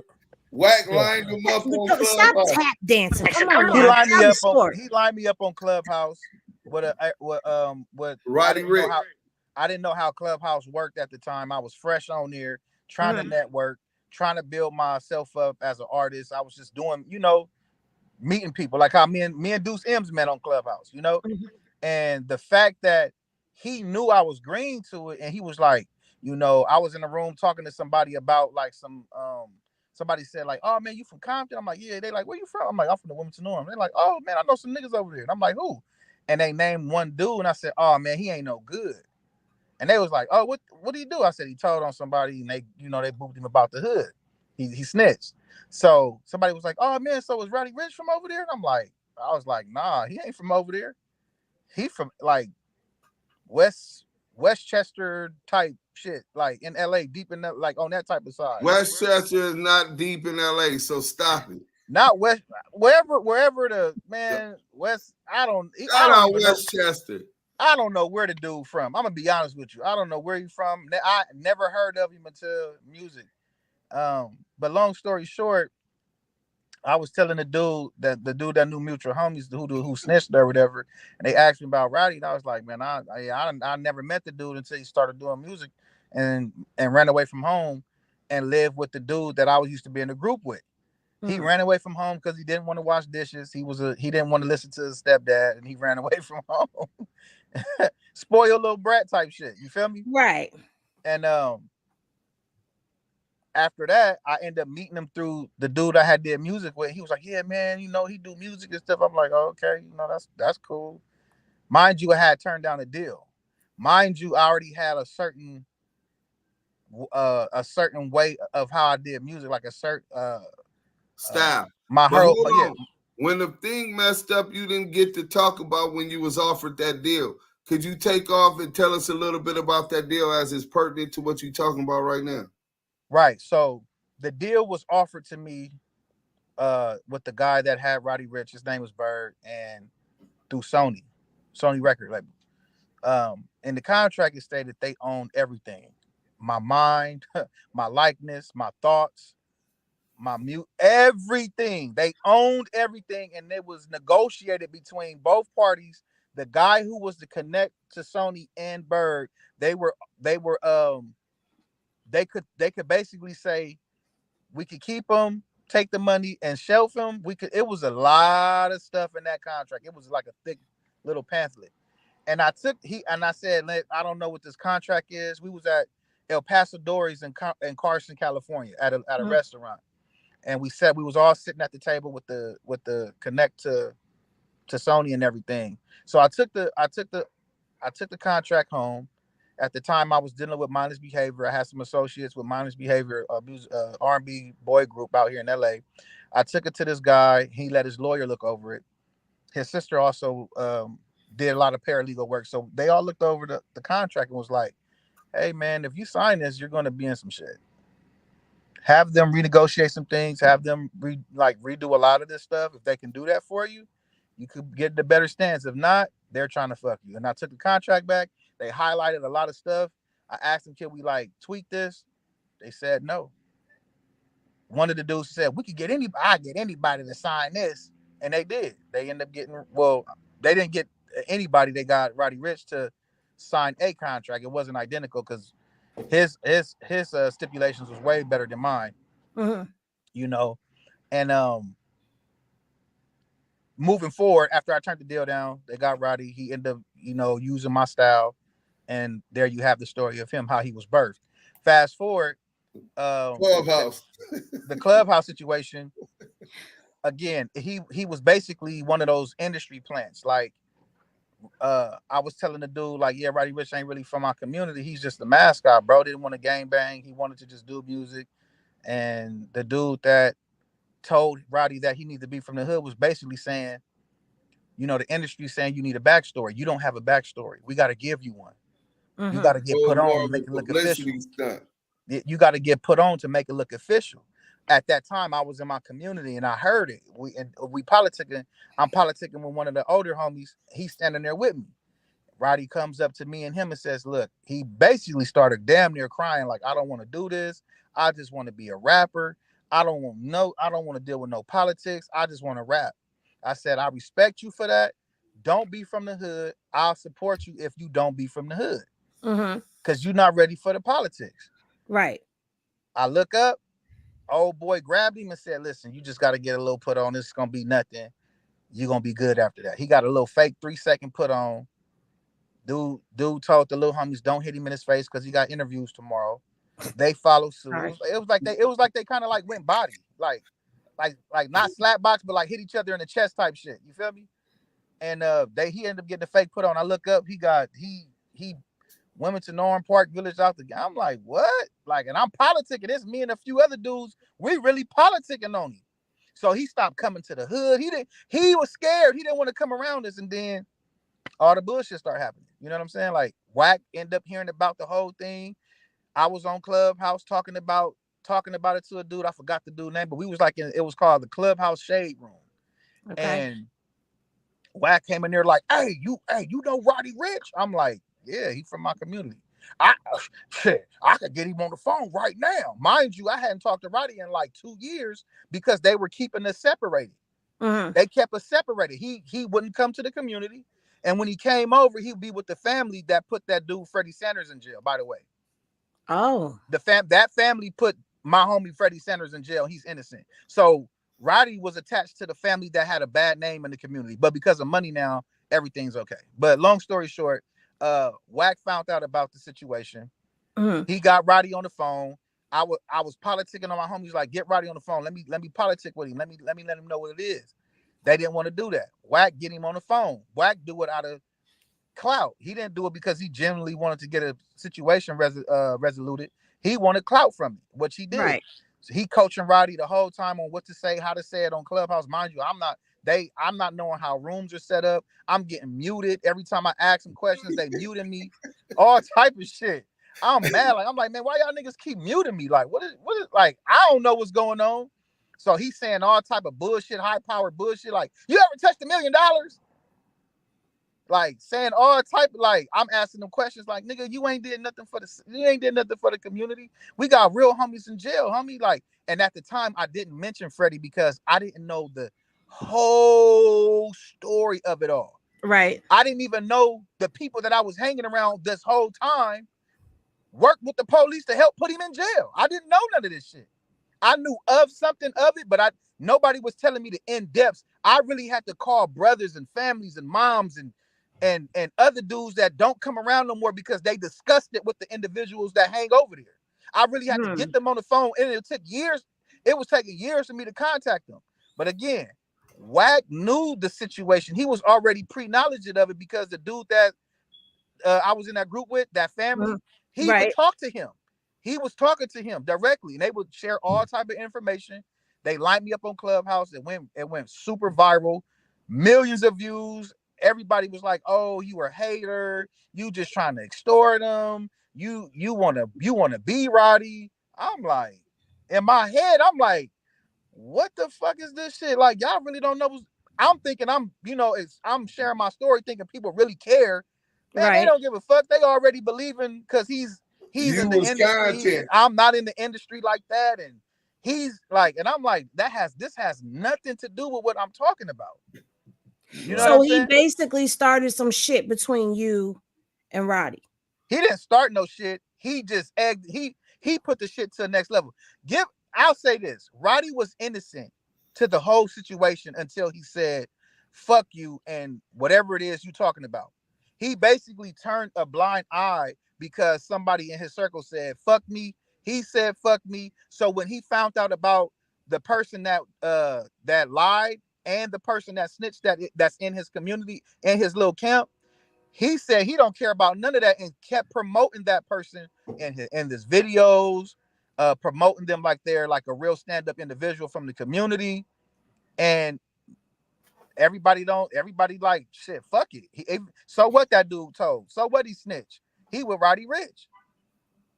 And it just it's a shame.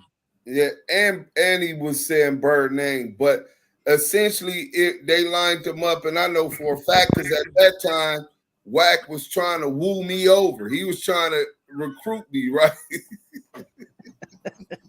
What the fuck?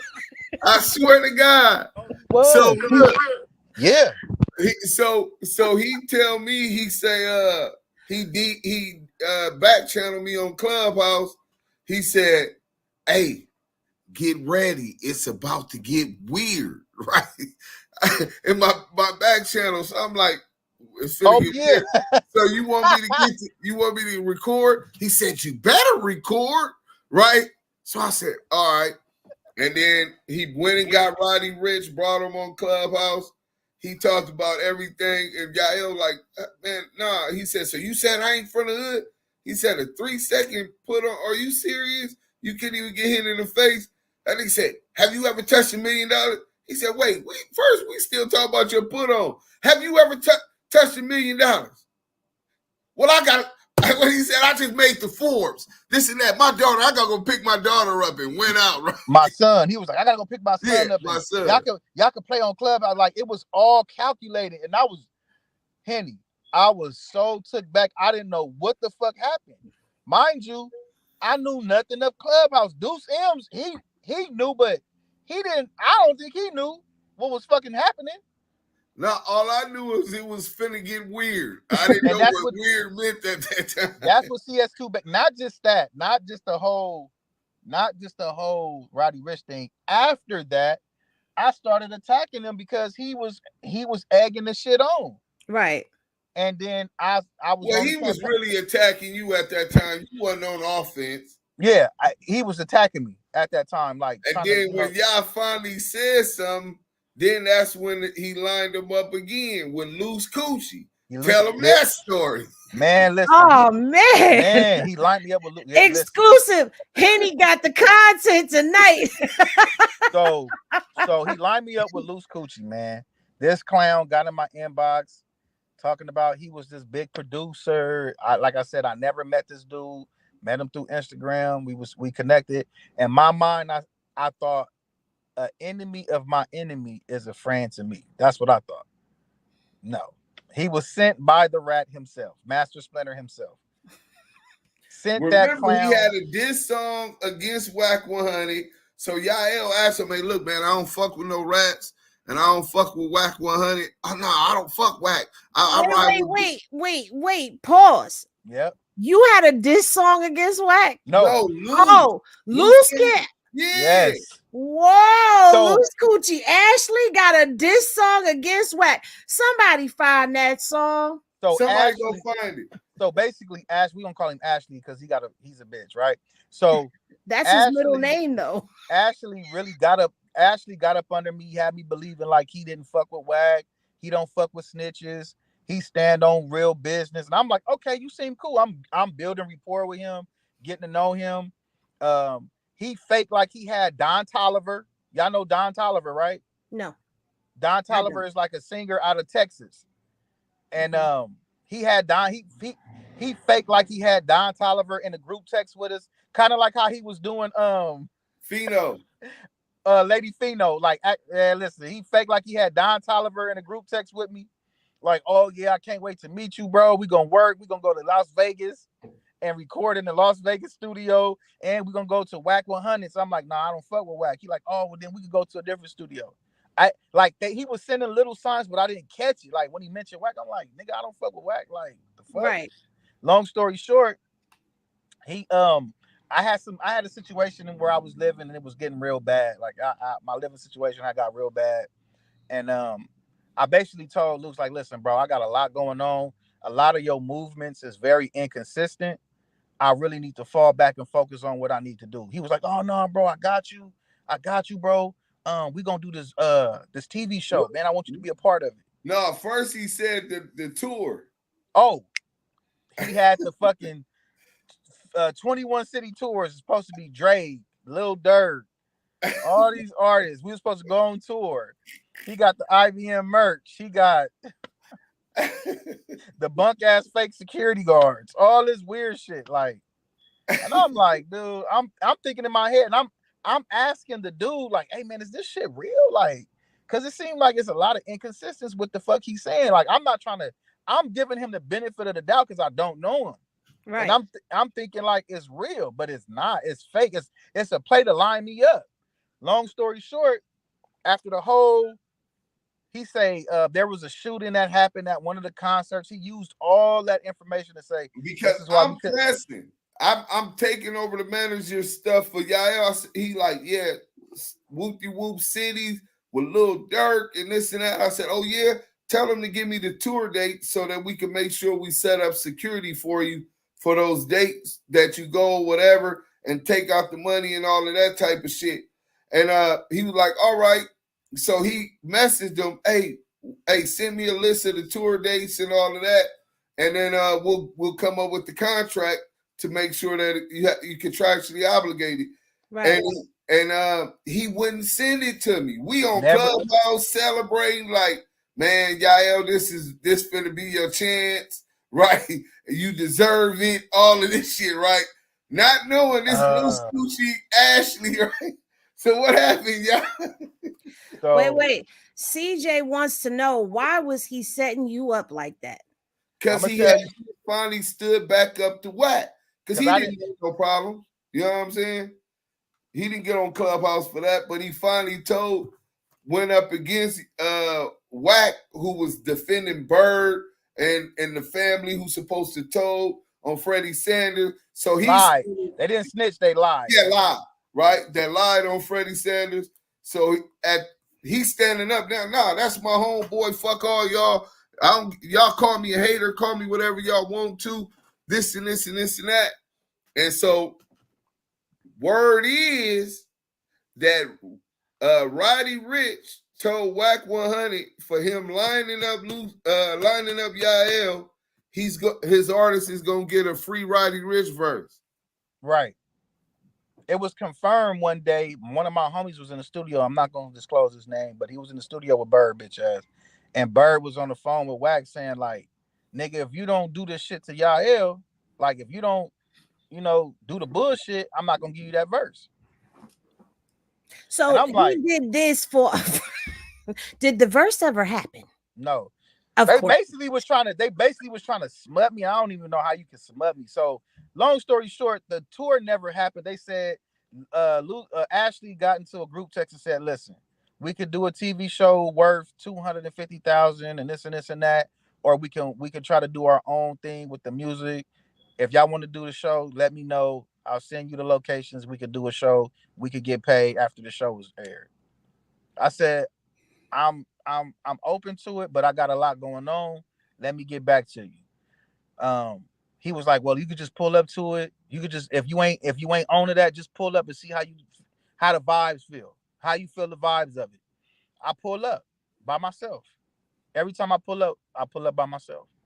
So when I pull up when I pull up this last time, we got a Airbnb. These niggas, man, is weird as fuck. Crip Mac was there, and two associates with Crip Mac that I knew from LA. They were with him. So I'm thinking everything cool. Right. Whole time he's trying to get me to fight on a TV show, but I'm telling him like, bro, I don't do fake fights. Like on some baddie shit.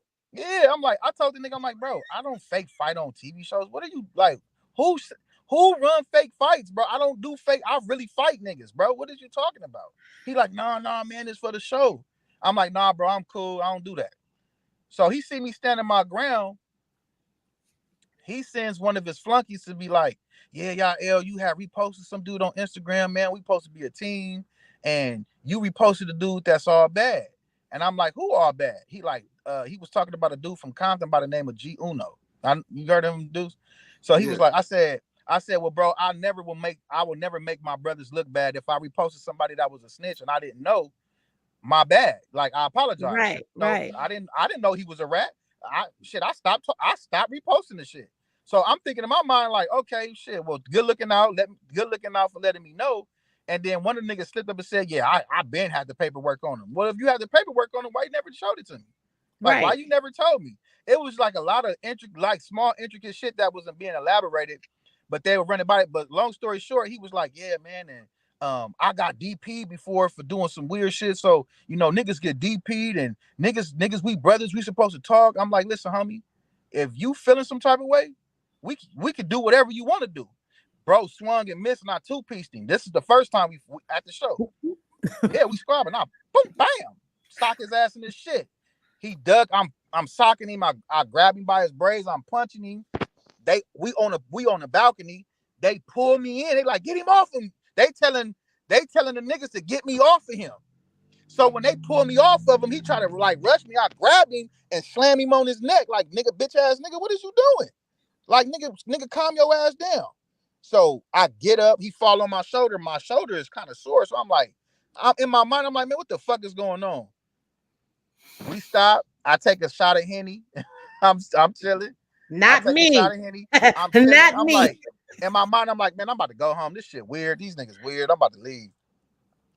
I don't know if nigga went and did some drugs. He came back amped up, like saying weird shit, like, yeah, cause I slap niggas, and he arguing with somebody, but he's like looking at everybody, and I'm like, he done already got his ass beat.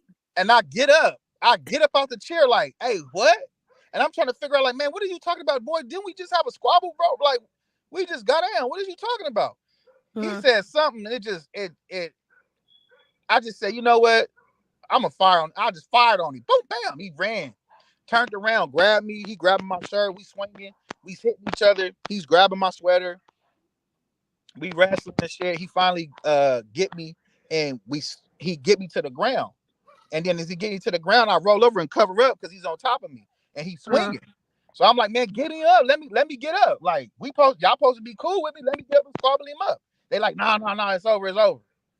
And then they put some footage out like, oh, y'all fights this dude. I'm like, but then they put it on the. They try to put it on the baddie, whatever the name of the show. Matter of fact, we ain't even gonna give them no pub. Yeah, don't. And the Swamp Woman's reality show. So I tell him, like, but he asked me, do I want to be consent to that? I'm like, nah, I don't consent to nobody recording me for no fake fights. I don't do that weird shit. Because he told me the first fight, he was like, man, Luce told me to do that. And bro, I ain't got no problems with you, bro. I ain't got no problems with you. And then he did the goofy shit again, and that's when all that shit happened. I'm like, that was weird, bro. And then Wack was on his whole campaign. Y'all, hell, nigga, you got your ass whooped, nigga, whoop, like all the weird shit. And I'm like, bro, check this out, bro. Ain't no nigga just whoop my ass and all that. I said, if you feel like you can do it, nigga, you come do it. Right. He ain't say nothing about it. He was like, oh, your homie said you crazy. Yeah, them niggas know why. I'ma just say that. So Them niggas ain't gonna play with. oh yeah, they say he be drooling in the project, begging for food. Begging for food, and I'm on pills, and I'm He on like, what? medication. I'm say it open straight like this. Ain't no nigga from my hood ever beat me up or none of that. I done sock niggas up, nigga. Man, listen. Niggas know. That's all I'ma say. Niggas know what's up with me. They know. They But know, and that bitch ass nigga Damn know it, because man. he know what CS2 back know too. I told you how to get Yael riled up. But he on now. Ain't no more Mr. Nice Guy, huh? Yeah, they I see ain't none y'all. of that. Hmm. They know what's up. That's what I'm saying. They know what's up. I done socked up on my own homies for playing with me like that. I done pulled up on Clubhouse and got at niggas like, nigga, you need that? Niggas turned it down. And then the same niggas that turned it down, I ended up socking on them anyway. Like, yeah. And that went viral also. Like, I don't listen. If you really feel like you on that level, you want to get down, that's a squabble is nothing. That's easy. That's the easy part for me. You know what I'm saying? But at the end of the day, that's how I got into the whole CS2 back situation, because he liked to line people up on. So now I have to be way more cautious of the people who try to DM me and work on music. I'll be like, bro, first off, I gotta see your background check. I need to see your paperwork. You been to jail? Let me see that paperwork. Listen, I'm with you on that, because when y'all came to me, I'm like, I don't know. They done had some connections to Whack. He might be trying to get at my ass because I done been on him for a minute. I ain't gonna hold you, but of course you gotta kind of be that way when you know who you dealing with. So, and I'm quite sure I got asked, I don't work with him. I don't like him. But I get it. I get it. You do have to be cautious because you never know who he's sending, what he's sending. Like, he's quick to set somebody up. Yeah, Quick because his to set bitch you up. ass ain't gonna take no phase. He done ducked about 1,000, include mine. So he ain't got a long line of people wanting to fade him, and I want front row seats. I'm gonna be there with the camera. We live. We getting the content on Damu-Keyway conversations. He with is Henny not. State man. Reviews. Listen. You're not Before gonna that do it. happened, the sky had turned green. You hear me? He is not fighting nobody. Trust me. So I want to get into how I got. It's long with us.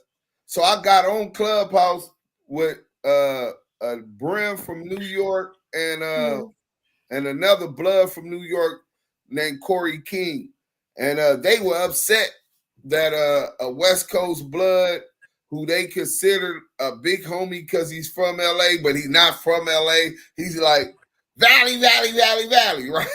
So I'm like, well, yeah, bro, I want to stand in unity. I'll stand in unity with y'all. We gonna go on Clubhouse and we gonna get at Whack 100. So as soon as they get Whack 100, War Brim and he ain't War Brim no more, but War and Corey King, and he say, shit, y'all New York niggas act like y'all scared of Corey King and War. Y'all be on me, but y'all ain't got, man, them niggas was like fanboys. The whole energy that they came on Clubhouse with went out the way. It's like they were seeking validation through another man, and that is so gay. It is Damo Day, not fashionable, right? So I was like, all right, I was able to say what I said, and that went viral on Death to the Cloud Chasers. I confronted him. He didn't even know what FHN was, which is the Brims, Fruittown Brims, Harvard Park Brims, Van Ness Gangsters, and the Blackstone. Fruit Harvard Ness and the BPS, but he don't have them type of ties to real bloods in LA. He just knows some people from jail or whatever for when he was in YA. So once I confronted him and told him he was being hypocritical, calling Jim Jones a rat, and Jim Jones was Big U was checking in with Jim Jones in New York. And he like, well, yeah, I don't know. People didn't know that Big U had already cut him off. He was trying to act like everything was still cool. But he like, Big U, I know he big on paperwork. And he must ain't seen the paperwork. I said, well, that's how it go until you see the paperwork. You know what I'm saying? It's long handled spoon because he's suspected. But you know what I'm saying? You don't go and say somebody a rat. And so I said, but what about your interview with Tekashi 6ix9ine? Right. You don't gotta see no paperwork on that. He testified on behalf of the prosecution, got several people locked up, and this and that. So you don't see the hypocrisy in that. And it went from that to the whack 100 thing, and people, they jacking them off from the on Clubhouse, all of his fanboys or whatever. And then it turned into, look, I see you understand how the politics go, but I'm on this level in these offices when politics don't matter. I wasn't even supposed to be in here, but I believe that the reason I came in here was to meet you. I'm talking about he was fanned out once we had the conversation. So he was like, whatever you need, if I could kick down that door, go up under the wall, around it, we gonna tear through that motherfucker. And so I jumped in his back channel afterwards and I said, respectfully, I ain't on no bullshit with you, but I don't want to do no business with you. First time I ever text him. He's used to groupies with their hands out that ain't got no motion. So that's how he utilizes and leverages being able to deal with him. Even though I told him I didn't want to do that, it went viral. So he got back in my DM. Oh, you telling people you checked me? I said, look, bro, that shit on the internet, people gonna get from it what they get from it. But he said, well, you was acting real nice, but now I'm seeing you really a fan. So I'm like, what? Bro, I sat at the table with Lil Killer Jess, Fat Rat, Catnip, Bebop, Lil Bebop from Jungles. Like, bro, you sat at the table with Tekashi 6ix9ine. I'm far from a fan. You know what I'm saying? Yeah. So and he was like, those losers and broke niggas, and you keep doing what you doing, and I'm sure the feds gonna be good at what they doing. This is what the nigga DM me, right? And I do got the receipts. We gonna bring that back up. And the feds gonna be good at what they get. I'm like, the feds? Why is you even talking about some fed shit while we having this situation? But he would come to our room, and mind you, I told you I didn't want no problem. Right. He'd come to the UOD room whenever we was running content and find an argument or whatever. But it'd be about the topic, you know what I'm saying? I guess that's his persona or whatever, but it was helping to build the UOD traction and name and presence on the internet. Eventually, I got fed up with him constantly causing ruckus. I don't need that energy in my life. If I wanted to do that, I could go back to gangbanging. You know what I'm saying? Where it's real at. Fuck this internet shit. I go knock something down if we on that type of time, but we not. So I'm like, man, I got on here to try to network, figure out how to secure generational wealth to leave to my son and his son. Like, this is non-productive. Now you got people, because you always coming around following me, you got people that associate me with you in my DMs.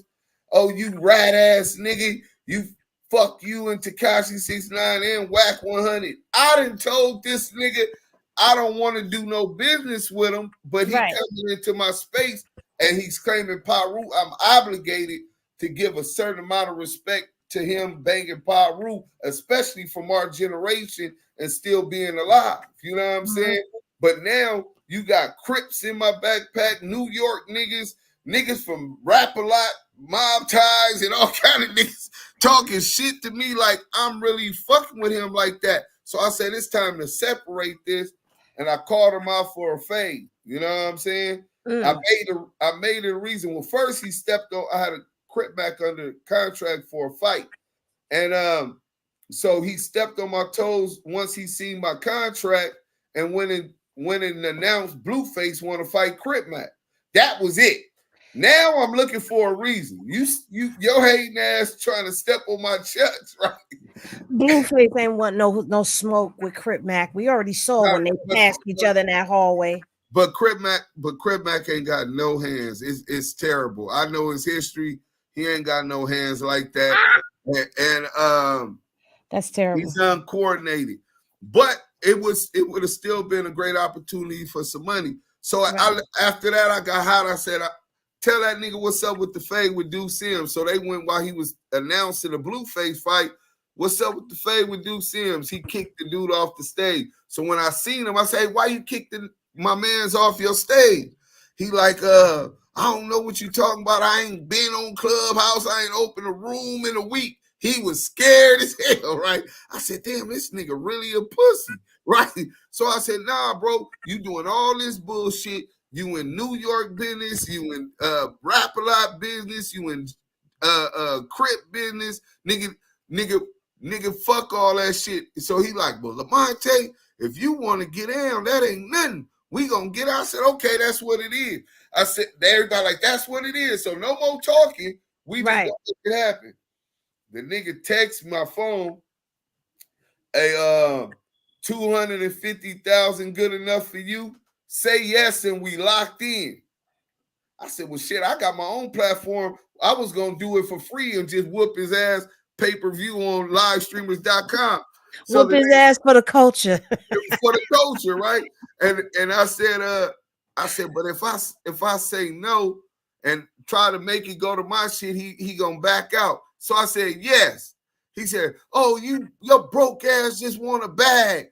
That's all it is. I didn't even mention money, but this is what he tried to spin. And he said, when I called him out for the fade, he called me a rat. He said, we going to the 100 side. I got the paperwork on Lamonte, right? So wait a minute before you get into that. Shout out to Lady E for the $4.99 super chat. Thank you very much. Very much appreciated over here when you tip the bartender. Felicia is laughing. Okay. Michelle said this content is great. I especially appreciate Henny. I appreciate you as well. Michelle, thank you for the $19.99 super chat. Felicia, any very interesting live tonight. Yes, very. Getting a lot of information. Hey, Boogie. Yeah. Thank you, Felicia. You left out a part where you was delegating that situation with Section. Oh, I'll let you tell it, and then I'll get back to my story. Go ahead, brother. So Deuce M's also was delegating the situation with CS2 back because the only thing I ever did business with him. But go ahead. And it wasn't for me; it was for Yael. Right, because Deuce Sims is a Damu, and CS2 back is a fake Damu, hanging off my nuts. You know, and then at that time, I didn't know the artist that I was dealing with was signed to him. So we did a record. They came to the studio for free, man, and blessed me with the record. And I didn't know they were signed to him at that point. They were trying to get out the contract. I told them, I don't want to put. Sorry. No, you good. I told them at the time I didn't want to put no music out.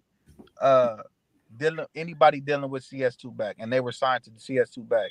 And I say all to say this: Deuce M's was delegating the release of that Section record with his artist that did the song for free. Mm-hmm. Mind you, we didn't know that they were CS2 back artists because they wasn't mentioning that. They were trying to get away from him. And they finally got away from him. They finally got away, but he had told me to send over my information, send it to his wife at the time. Was it Kimberly? Kim? Yeah, Kim. Mm-hmm. And I thought that's what we were doing, and the record never really got clear. So I said, "Fuck it," you know what I'm saying? And I think he did get the clear because I talked to Kim on the phone. I sent her your information, and he told me it was a go. So, but I never. Well, that was verbal contractual. I don't know if that was contractual still, but you know, with this shit, it's paperwork. You know what I'm saying? And I never seen any paperwork, but I did get a verbal clearance. So I took that and I was like, okay, I'm gonna do what I gotta do. But being that the artist was still signed to him, I didn't want to do it. But that was the only business that was asked because I asked, and Deuce M's had love for me, got love for me, and he stepped in, delegating for me because he's a respected Damu, and I thought CS2 back was a real part of that culture, but he's not a real Damu. He's a mascot. He's an off brand. He's an off brand. Yeah. We don't respect that nigga out here. I respect real power rules like OG Alatola Marv. You know what I'm saying? I Right. respect real ones, you know, not niggas like, not niggas Big like Messy Mar. Big Messy Mar from Pacoima. You know what I'm saying? G Mac. You know, niggas that stand on what they stand on, not niggas who perpetrate and fake it. You know, they faking it. I ain't never faked it till I make it, because if that's the case, I would have been made it already. Right. Right. I'm just So, saying. You know, so so yeah. that was the only. Remember, I didn't never want from the beginning. Didn't never do business with Whack 100. I wasn't even managing Yael like that. It was more so Whack. I knew Whack was on my nuts at the time, and yeah, I knew Yael wanted to get that song. So when we were both in a room with Whack, I said, "Hey, Whack, I want to introduce you to somebody." I introduced Yael to Whack, and I'm like, he got a song with one of your artists, the Coyotes for Hire, and he said, "Oh, what nephew need? He need clearance." You know, He's trying to get all in it. Yeah. right? Get it to my wife. I need you to get his information, send it to my wife, right? And he Yep. always try to say I was begging him for that, but really, I just threw it out there so that they can handle it. You know what I'm saying? And Right. discuss it. But and he tries to throw that in my face. So if he ever give you something, just know, even if he didn't give it to you, he gonna make it seem like he did you the biggest favor in the world for you. But so I would fast forward. Whack 100 that said that, and I ain't even gonna lie, I was ready to crash out. I already told y'all I'm not all the way there, and I've never been a man to accept disrespect from killers, let alone a pussy ass nigga like him. You know what I'm saying? So I was ready to crash out. My mama calling me, my daddy calling me. It's all on the internet. He talking shit about my daddy. His daddy's a crack addict. That nigga ran to Madison, Wisconsin from the homies. He's living in witness protection. The nigga daddy was sucking dick in Folsom. Oh no. He all the lies and all the shit coming up. I'm like, I'm going to jail, right? When Right. I'm going to jail, right? I'm thinking like, man, how would I get caught up in this situation? And I'm like, you know what? Fuck that. It is what it is at this point. But it's on the internet. So who's the stupid dude that gets into it on the internet and then tries to go do something off the internet unless they're ready to go to jail? So I ended up hearing Tiny Draws socked out Whack at the Game Kanye West concert. Whack was walking. Kanye West is whacking one of his homeboys, Kanye West and Kanye West bodyguard. He walking him off the stage. Tiny Draws get cracking. Boom. Slap him. Boom. The nigga crowd dived off the stage and took off running, right? And took off running, runs to the parking lot. When he get to the parking lot, he see Big U in him, another crowd. It was only two dudes that took off on him by the stage, Tiny Draws and somebody else who will remain anonymous. Mm-hmm. Once he get to the parking lot, he even left the two niggas that came with him. He in the parking lot, and the lady ain't lifting the thing up so he can get out the parking lot. He didn't did it's a standoff, and you gonna do. His daughter and his wife and them was in the car behind him or in front of him. They like, Big you gonna do me in front of my daughter, my kids? This how we doing it, Big U? Right? He's begging, but Big U ain't finna do nothing to this dude in front of it. He said, "Just give me the fade. Give me the fade." Every day they talking about him, he didn't want it. Tiny Draws come confront him about the fade, and then Tiny Draws says something which would change the direction of him and his onslaught against me, Yael, and those Messy Marv and those Bomani, those that hung with us on Clubhouse. He said, "What's up, young bat? What's up, young bat?" He like, "Bat? I don't know no bat." He said, "Oh no, you know about bat. You know about Marky Mark. You know about Dale Dog. You know about Stutterbox." He's like, "What Stutterbox got to do?" He said, "Nigga, I'm talking about that paperwork." He said, "You saying I'm on paperwork?" He said, "Put that on Power Rule. You ain't on that case." He said, you know, I'm the one that got told on. He said, put that on Pyru. You didn't make a statement. He would not put it on Pyru. So I'm sitting in the UOD with all of these niggas. I'm like, bro, that nigga knows something, right? That nigga said back, bro. What is that? Like a code name or something? Like, nigga, is this Donnie Brasco? What the fuck going on? Right? I said, this nigga is a snitch, right? Wait, let me just say this. That's a clip. That's on YouTube, correct? Yeah, that's so on y'all, that's content out there of this that he's talking about right now. Because I remember hearing that, and I remember sitting back like, he put everything on Pyru, but you won't put that on Pyru. That you not back. Every time he said put it on Pyru, Wax started over talking him and trying to duck away from saying it. I remember that. Right. If you missed it, I'm gonna see if I can find it for y'all. All you What are gotta y'all, do is Henny it's all over Medias? Where YouTube. y'all at? See if y'all can find that, because we gonna run that content. It's Whack 100 versus Tiny Draws. It's on YouTube. It'll pop up as soon as you get it. Classic, right? And so I said it was a week later. The homie, shout out Big Messy, went to the funeral, and his homegirl had a baby by somebody on that case, right?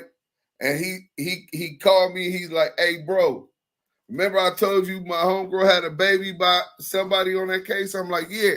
He said, "Well, I got the paperwork. I'm sending you the paperwork." He sent me the paperwork, 3 pages. It was just a transcribed wiretap from with Dell Dog on the phone, Mark Stevens on the phone, and they're talking about a confidential source who was calling saying, "Look, the feds Stutterbox went sour, and the phones is tapped, right?"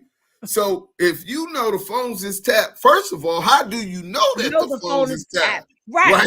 And that means that you've been dealing with these peoples and talking to these peoples, or they didn't catch you on it.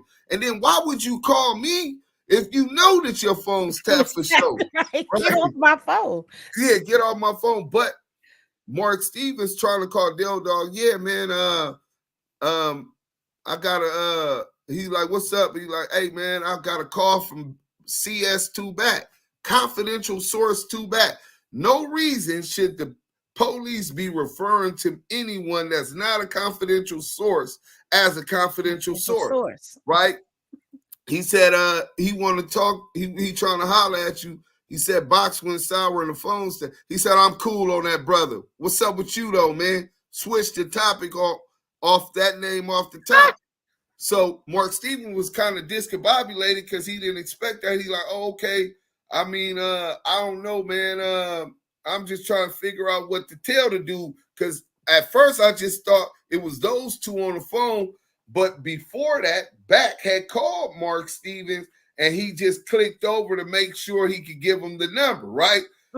So it wasn't a 3-way. He left him on the other line, waiting for the call. Right. And he said, "Well, I just want to know what to tell him." You know what I'm saying? He said, "Well, you know, get him to talk about certain stuff on the phone." You know what I'm saying? You know, that's what they got going on, talking about Stutterbox and Back. And then he was like, "Well, that's good information to know, but you know, I ain't been helping the white boy in a long time. He just called me out of the blue.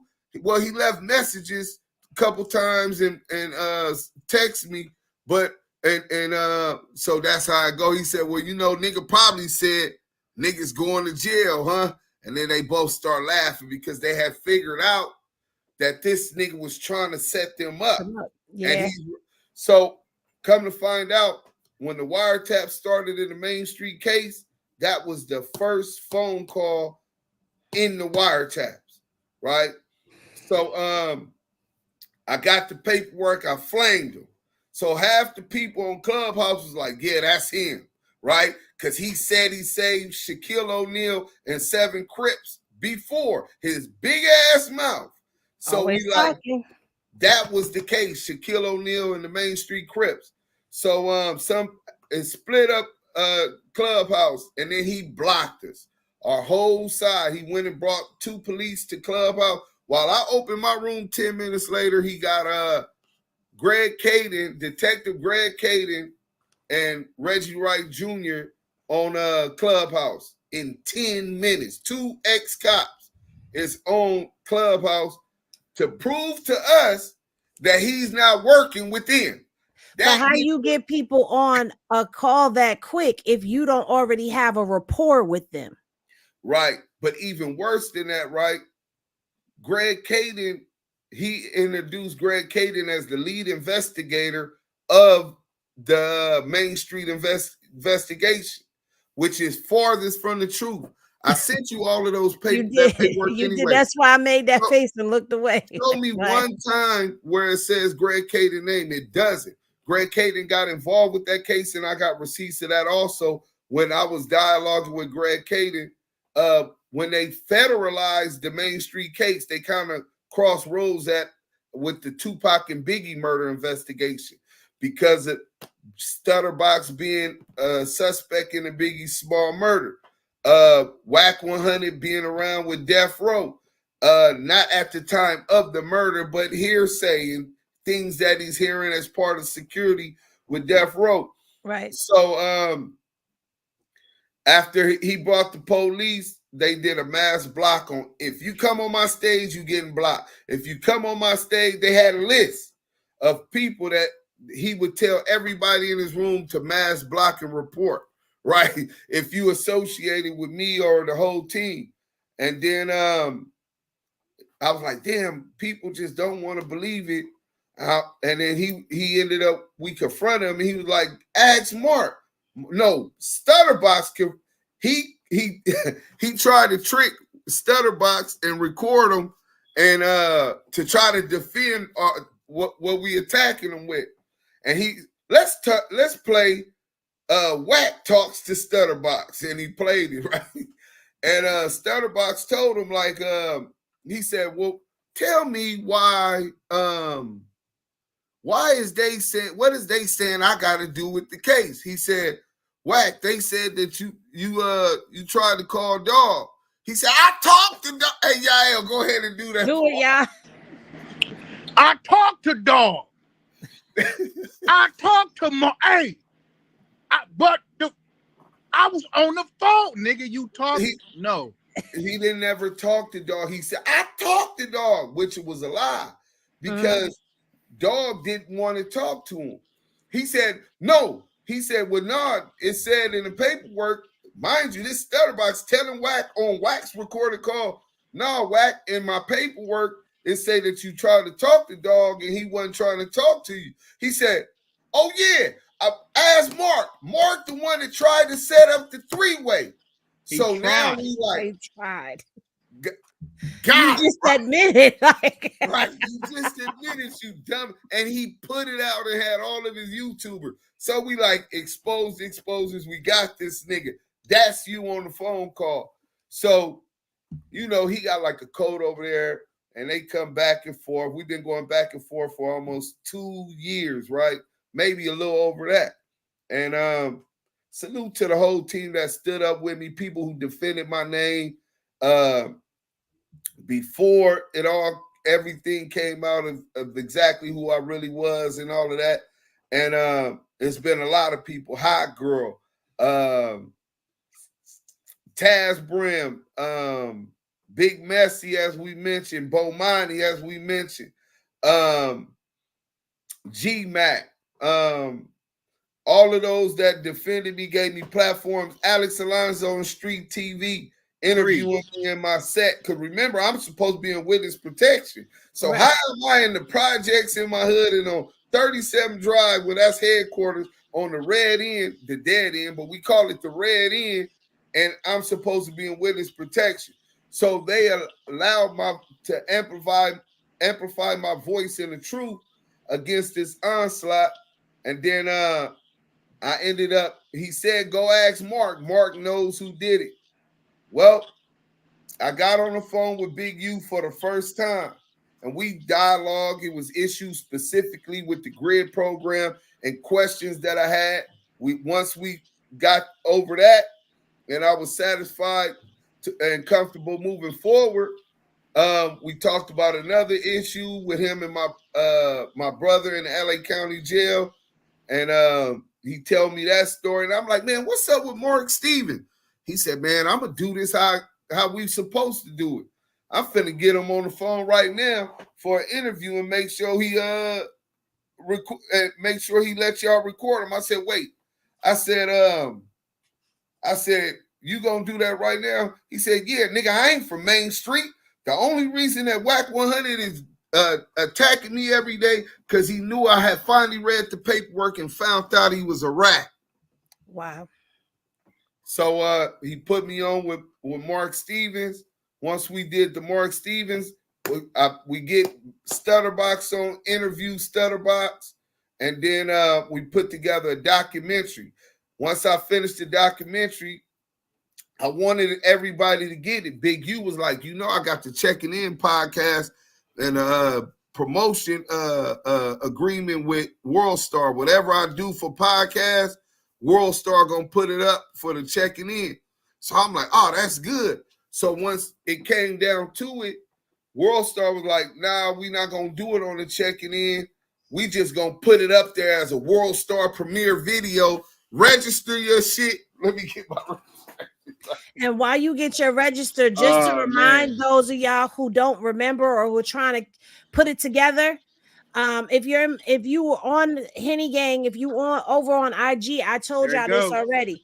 That documentary that came out last year, where they were saying that Whack was CS2 back, Duse Sims is the one who is responsible for that documentary being put together. And now those of us who are over in the Krishan sector, we all saw that video. We were all talking about that video. That video went hella viral because it was the main topic of conversation. You also heard, if you didn't catch it, the reason why Whack and Big U were no longer cool with each other because Big U got the paperwork on him showing that he was a rat on a case. So he stopped dealing with him. That's where all of this Big U beef is coming from. So right. I didn't want to speak on it. I wanted y'all to speak on it, but now that it's been brought out on the platform, I'm going to speak on stuff that y'all want to know about, if I can speak on that, because I also believe in staying in my lane as well. But y'all just basically got the answers to a lot of questions that y'all have in y'all minds that are new to coming over here, because y'all know I came from the Krishan sector and Whack is tangled up in there, so it just became natural for me to troll him. So right. I don't even call it trolling him. I was exposing him. I've been exposing him for a while now. So once I fell into this sector, it kind of was natural. So now those of y'all who are following me over here, now you know the backstory. But continue, Deuce. So we dropped Big U and them did me a big solid. They said, we're not going to release it with Checking In. What you call it is going to be a World Star premiere. Register it, which I did that day that it was released. Register it, copyright and protect it. You get all the money from the documentary. We just want to help promote it to get the truth out. I said, damn, right? They put the video up on World Star Hip Hop. First day, 1 million views. Second day, another 1 million views. By the fourth day, we was at 3 million views, and Whack 100 somehow had somebody take it down.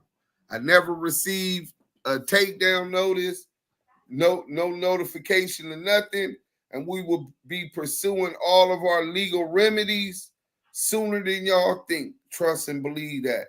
But that's how I got into that sector of Clubhouse versus Whack 100 and becoming what he says his arch nemesis.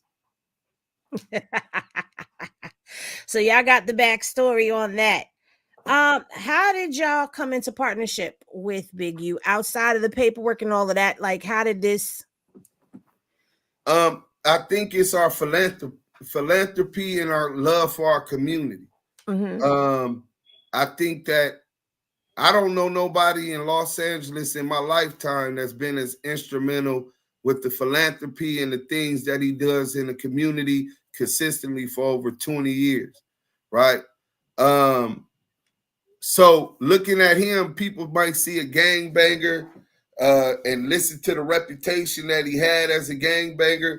Me and him, if we was on gangbang time, it would never work. You know what I'm saying? We two rival neighborhoods, worst enemies, really. Brims, Van Ness Brims is right there across the street on Arlington, where he from, AG. So people look at him as the gangbanger, but I always seen him in a different light. I seen him as like a Fred Hampton or maybe a Malcolm X, right? And being able to be on the phone with him, sometimes we might be talking about Islam, or we might be talking about the YSL Gunner case, and I hear him talking to these kids, and he's teaching them how to take a water hose and water the lawn, right?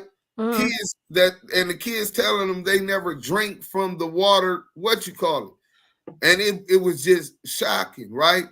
And he teaches, look, this is how you set up the sprinkler and water your lawn and do this, right?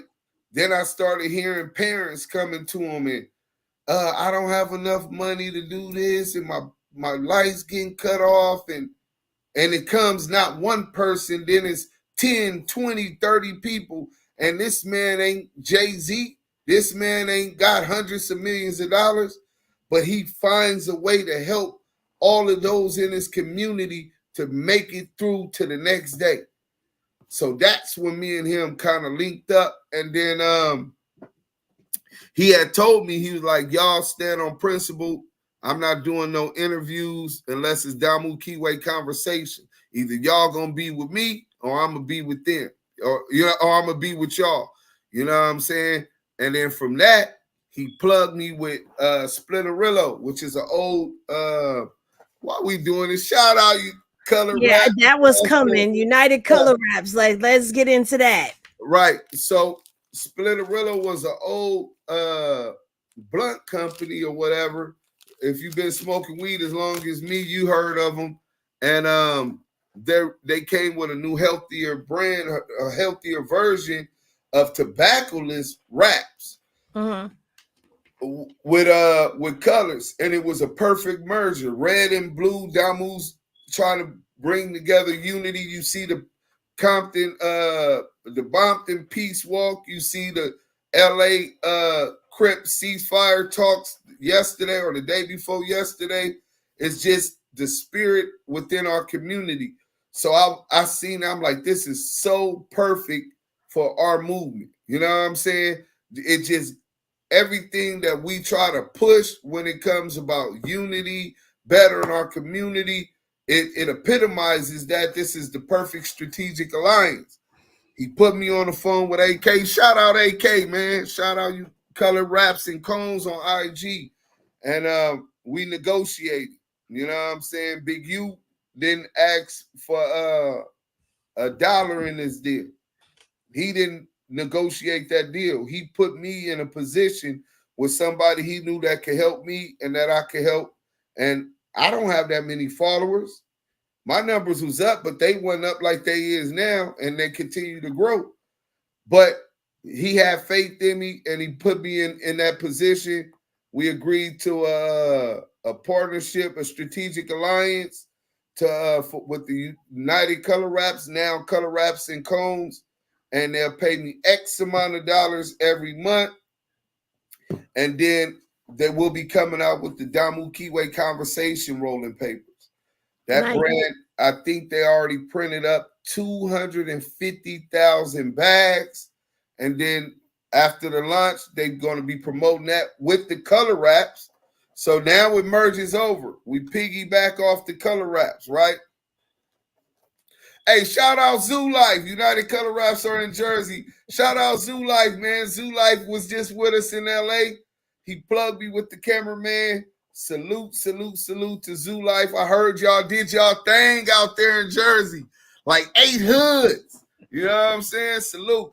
But all over the nation, though, it's a campaign because this month, They'll be in 150,000 stores nationally. I just shot you my address so you could send me mine so I could prop it up I got somewhere and everybody could see it, you know. all right. I got so I'll do that tomorrow when I mail out this other stuff. But we got the content. I'll be hearing about that. But yeah, that was the perfect match. And then after the color wraps with Big U, what you call it, the bags are going to be promoting Damu-Keyway Conversation. It has our barcode on it, so people could go straight to YouTube and subscribe and follow our movement.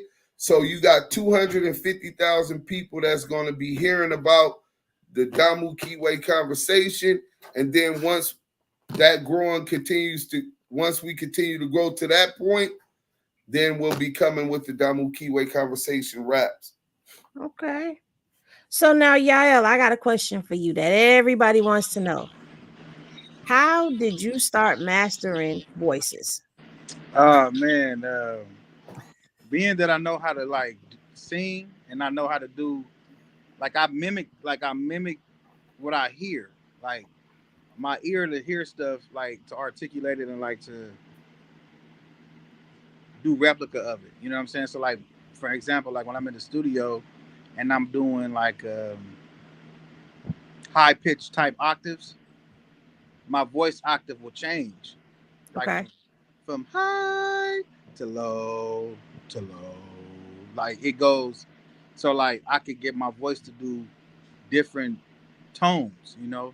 And like CS2 Back got a character that is funny. So I'll be like, he'd be like, hey, look, I'm trying to get y'all to understand.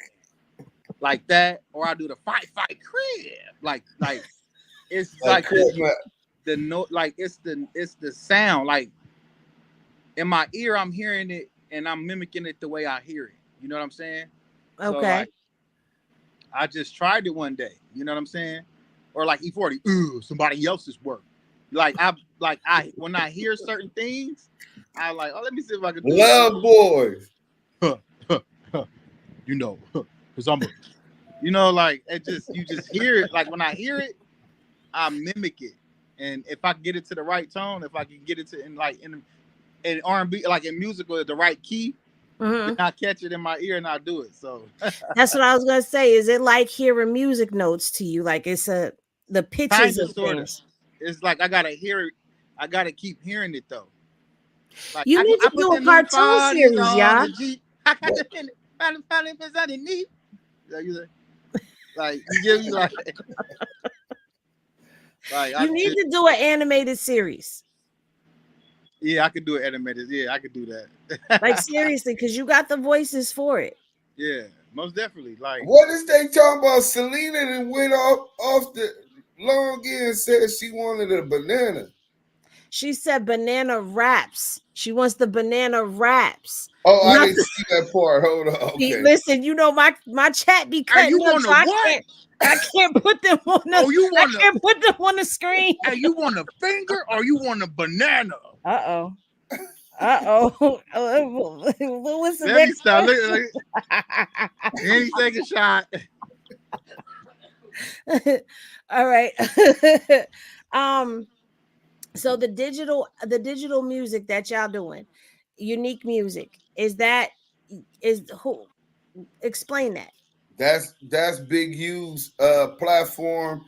Go to uniquemusic.com. Make sure you subscribe.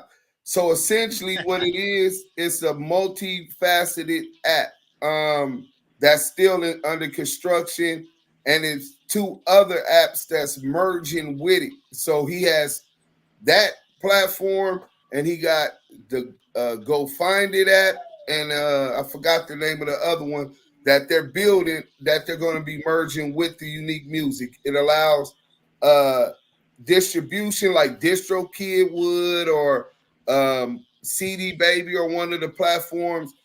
Independent artists release their music. He does it for free, charges no royalties or percentage of royalties.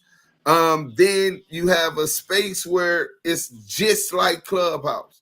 But the difference is, instead of it having just a picture or PTR of who you are, whatever you put on your PTR, you could your video chat, unlimited amount of people in the room with the ability to moderate and control it. You can mute everybody up, and we could be doing this interview just how we doing it right now in a room of 10,000 people, Now, right? y'all music is on there, both of y'all. No, I didn't distribute my music through Unique Music, but when I come through right now, I'm going through Unique Music. You know what I'm saying? Definitely. But Then don't you have an app you're working on too, a streaming app? yeah, but I ain't got enough money to get the patent. The patent you already talking about 10,000 for that. Then the engineering. But I got the plans and everything out, and I should be having that money. You know what I'm saying? Any day. You know what I'm saying? But we definitely really get to that. But yeah, I do got an app coming. It's called Hip Hop Planets. So when y'all see that, and just know that's when I finally changed my phone number, and only the Henny Gang Damu-Keyway Conversations gonna have my new number. Yeah. All right. So final question. I'm gonna wrap it up for you guys. Y'all know, you look like you had a long day. Man, I'm the Keyway pop star. It never stops for me, man. If I'm not dealing with Duse, or now I'm not dealing with the Henny Gang, I'm dealing with these people at the job. I'm dealing with people at the studio. It's always something. So people on the Henny Gang side want to know, how did y'all find me? It was the content. You had ran some content. I can't recall. And I think Smoked Out TV. Shout out my boy Smoked Out TV. Shout out Scandalous Los Angeles too. But I think Smoked Out was like, I told her I was gonna react to it, and she said it's cool. You remember that We what did. video that was? That was the game's transcript read. Right. So I'm like, man, that's some great content. Damn, she cool. Oh, they over there supporting. I love that whole energy, right?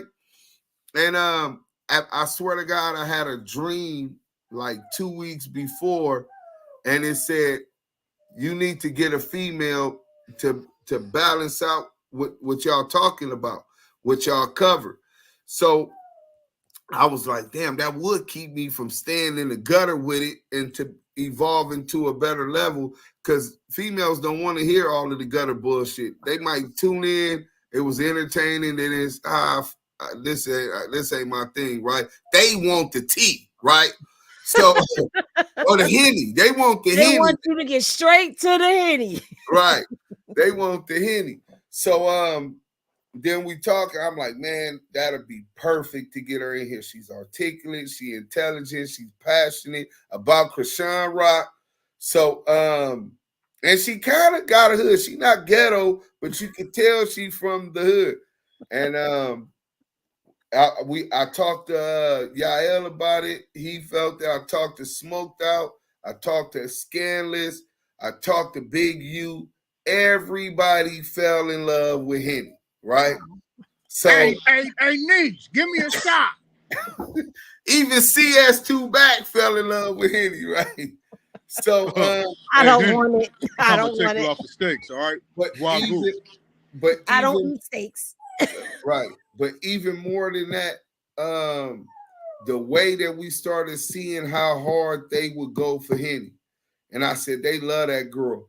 And in my mind, I know it's people hate you for whatever you do, but to find 10 people that love you for what you do, to find 100 people that love you for what you do, but to find hundreds or 1,000, that means they love you for a reason.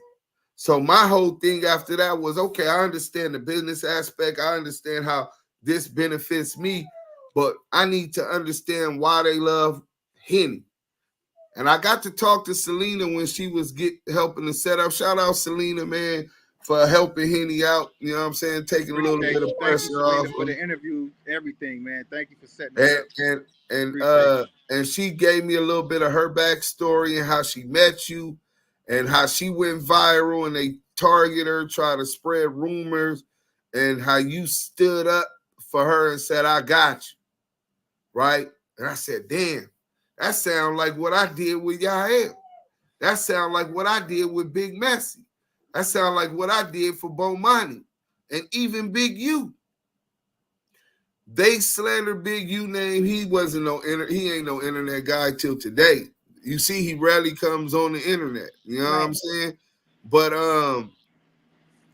when they were slandering my name, Big U came to my aid and plugged me with Mark Stevens, which helped me change the tide in the direction and start exposing the exposers and who they really was.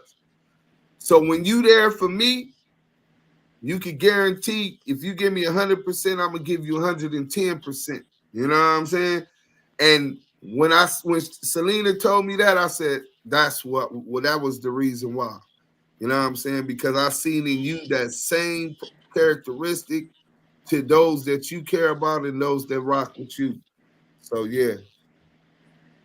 Oh, thanks. Well, I like the name Hennessy, so I was like, oh, Henny. But nah, you're very articulate. You're very elaborative when you explain this stuff. I think you do a well-versed job of doing that. And like Duse said, you bring a balance to the whole testosterone. You know, it's a lot of male testosterone over here. You know what I'm saying? So the fact that you do bring that balance, and the fact that you do know how to elaborate, and you do know how to edify the things that you speak on, and you do it very intelligently, we appreciate that, and we appreciate the Henny snipers that you brought with you, because they be on their job where they be like, I remember I called it the Henny-ettes. They was like, we ain't the Henny-ettes. We the Henny snipers. I was like, oh, my bad. I had to call you immediately. Like, wait a minute. They don't like that. You can't call them that. Y'all the snipers? They y'all snipers. are the snipers. My bad. Understand this, with or without a wrench, they are snipers. Because if they see something about me somewhere, they're going in. They don't play about me, and I don't play about them. I want to say this, like I'm grateful for being brought into the fold, because it's different when you out here and you dealing with something like, and I'm gonna say something like a whack 100 who has a whole force behind him, and you out here by yourself. It is different. But when you got a team behind you that's going to step with you and for you and vice versa, it makes it a lot different to where you can get up here and do what you got to do because you're not alone. And y'all took me in. Y'all are like, well, I like the big brothers. Like, he got us worldwide tuning in from New Zealand. You know what I'm saying? New Zealand. Henny Gang is definitely worldwide. We are across the pond. We're in London. We're in Australia. We got Henny Gang everywhere. So I'm grateful for them. I'm grateful for y'all bringing me in and accepting the Henny Gang, because Henny Gang be mobbing. hey, y'all. Hey, listen. I joined one of y'all lives one day, and I was like, whoa. Oh no, they was X-rated, and they was asking for you, y'all. They was like, where y'all at? They are not worried about me, bro. They were asking for you, because it was the second video that I did, because the live ended and I came back. Because those are supposed to be subscriber lives, and I accidentally went public live, and then we just started talking about things, and boom. I was like, what is going on here? Yeah, I was like, is this the Henny After Dark show? Like, what in the middle of the afternoon. hey, Deuce, I was ready. It's Henny After Dark. Let's take a shot. It's shot o'clock. I'm like, dude, what the hell? Did that happen to them? Is this really Henny? Is these the snipers? Boy, I was like, man. Hey, and then I learned what the scissors mean too, y'all. We gonna chop it up when we get back. Oh no, bro. You know what the scissors mean? You know told the secret. He knows. Oh my gosh, bro. Okay, I don't mind. I'll tell it. I'm gonna tell it. Y'all throw the scissors in the chat because I'm about to tell the scissor story. So I got some haters. Okay, I got haters. And one of the haters said that the Henny gang is a lesbian cult Oh my gosh, and you that got I cult am members. their leader. So we embraced it. And so we throw scissors in the chat. There go the scissors in the chat. This is our signal right here. Okay. We wear flannel, and on Wednesdays we wear pink. So tomorrow you will see some pink somewhere. Well, I don't have to because my nails are pink this week. But yeah, we've embraced it because it's just like, all right, y'all want to talk about us. So basically we adopted the lesbian code. Yeah. Got it. No, that's that they just mocking them, kind of They're like me mocking when I them. say it feels good to be out of witness protection. Yeah. I know. It's just that's just how people. Well, thank you, head lesbian cult member leader Henny. Well, Henny, Scissor. before you go, Henny, Yeah. I want everybody to be tuning in all week. We got a lot of content. Oh, Reggie Wright Jr. I heard what you said, and that was a bullshit apology. You still standing on that somebody jumped me or DP'd me? That never happened in my life. I'm the one that gave the DPs. Remember, I told you I never got courted on. Nobody could court me on. I was bred into a position from the beginning, bro. So for you lying and you want it to be up, or we could discuss this like gentlemen on your platform. It's going to be your decision, but pick wisely and choose wisely. You see what I did to your little homie CS2 back. You know what I'm saying? But on a more positive note, on Saturday we got the representatives from the Trouble Gangster Crips, representatives from the Hoovers, and the Gangster Cards talking about the peace in LA, a real Damu-Keyway conversation. And I got a surprise. Well, I can't bring out the surprise because Henny gonna bring that out. Okay. Henny's being surprised because there's gonna be a surprise that I don't know about. So I'm surprised. Right. Yael, now before we go, Smart. you have to sing. Yeah, baby, I'm gonna do it for you. No. You got to sing before we close this out. Oh man, he looks so sleepy. Come on, because I know you want to get off and go to sleep.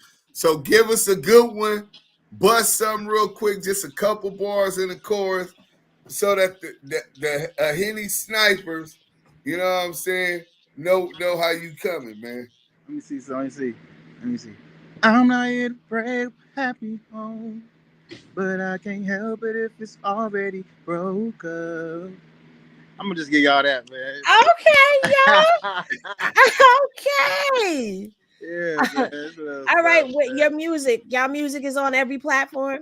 All major platforms. All right, so y'all can definitely go look up their music. Keep up with Damu-Keyway conversations. Now that I have people that can help structure things that I'm doing, look out for new things coming from Henny as well. Thank y'all for tapping in and tuning in with us. Is there any final words that y'all would like to say to everybody or want anybody to know before we close? Duse, you want to go? Or you want me to go? I said everything. Man, I love my brother Freddie Sanders, man. I'm here for you. I love my daughter. Anybody that's going through any kind of slander, wrong for incarceration, please reach out to Damu-Keyway Conversations and that girl Henny. We standing on business over here, man.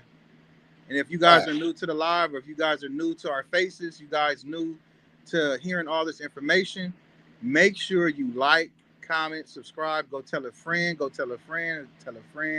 tap in. We will get your story out. It's not just about clout or nothing over here. We really stand on business from two sides of the tracks. We came together like this, and we just hope everybody was edified throughout this whole interview. Hope some information will help. You got a just of me and Deuce. Appreciate Henny with the interview. Thank you, Selena with the team, everybody, the Henny snipers. We appreciate you guys and the super chats. Bless, thank you, and I hope everybody have a blessed night, man. Deuce. Shalom. That's all. Shalom, ox, my brothers. All right, y'all. So y'all know how we close it out. When y'all rest well. Thank y'all for tapping in and tuning in with us. Love is always love, and we will see y'all in the next video. Peace, y'all. Peace.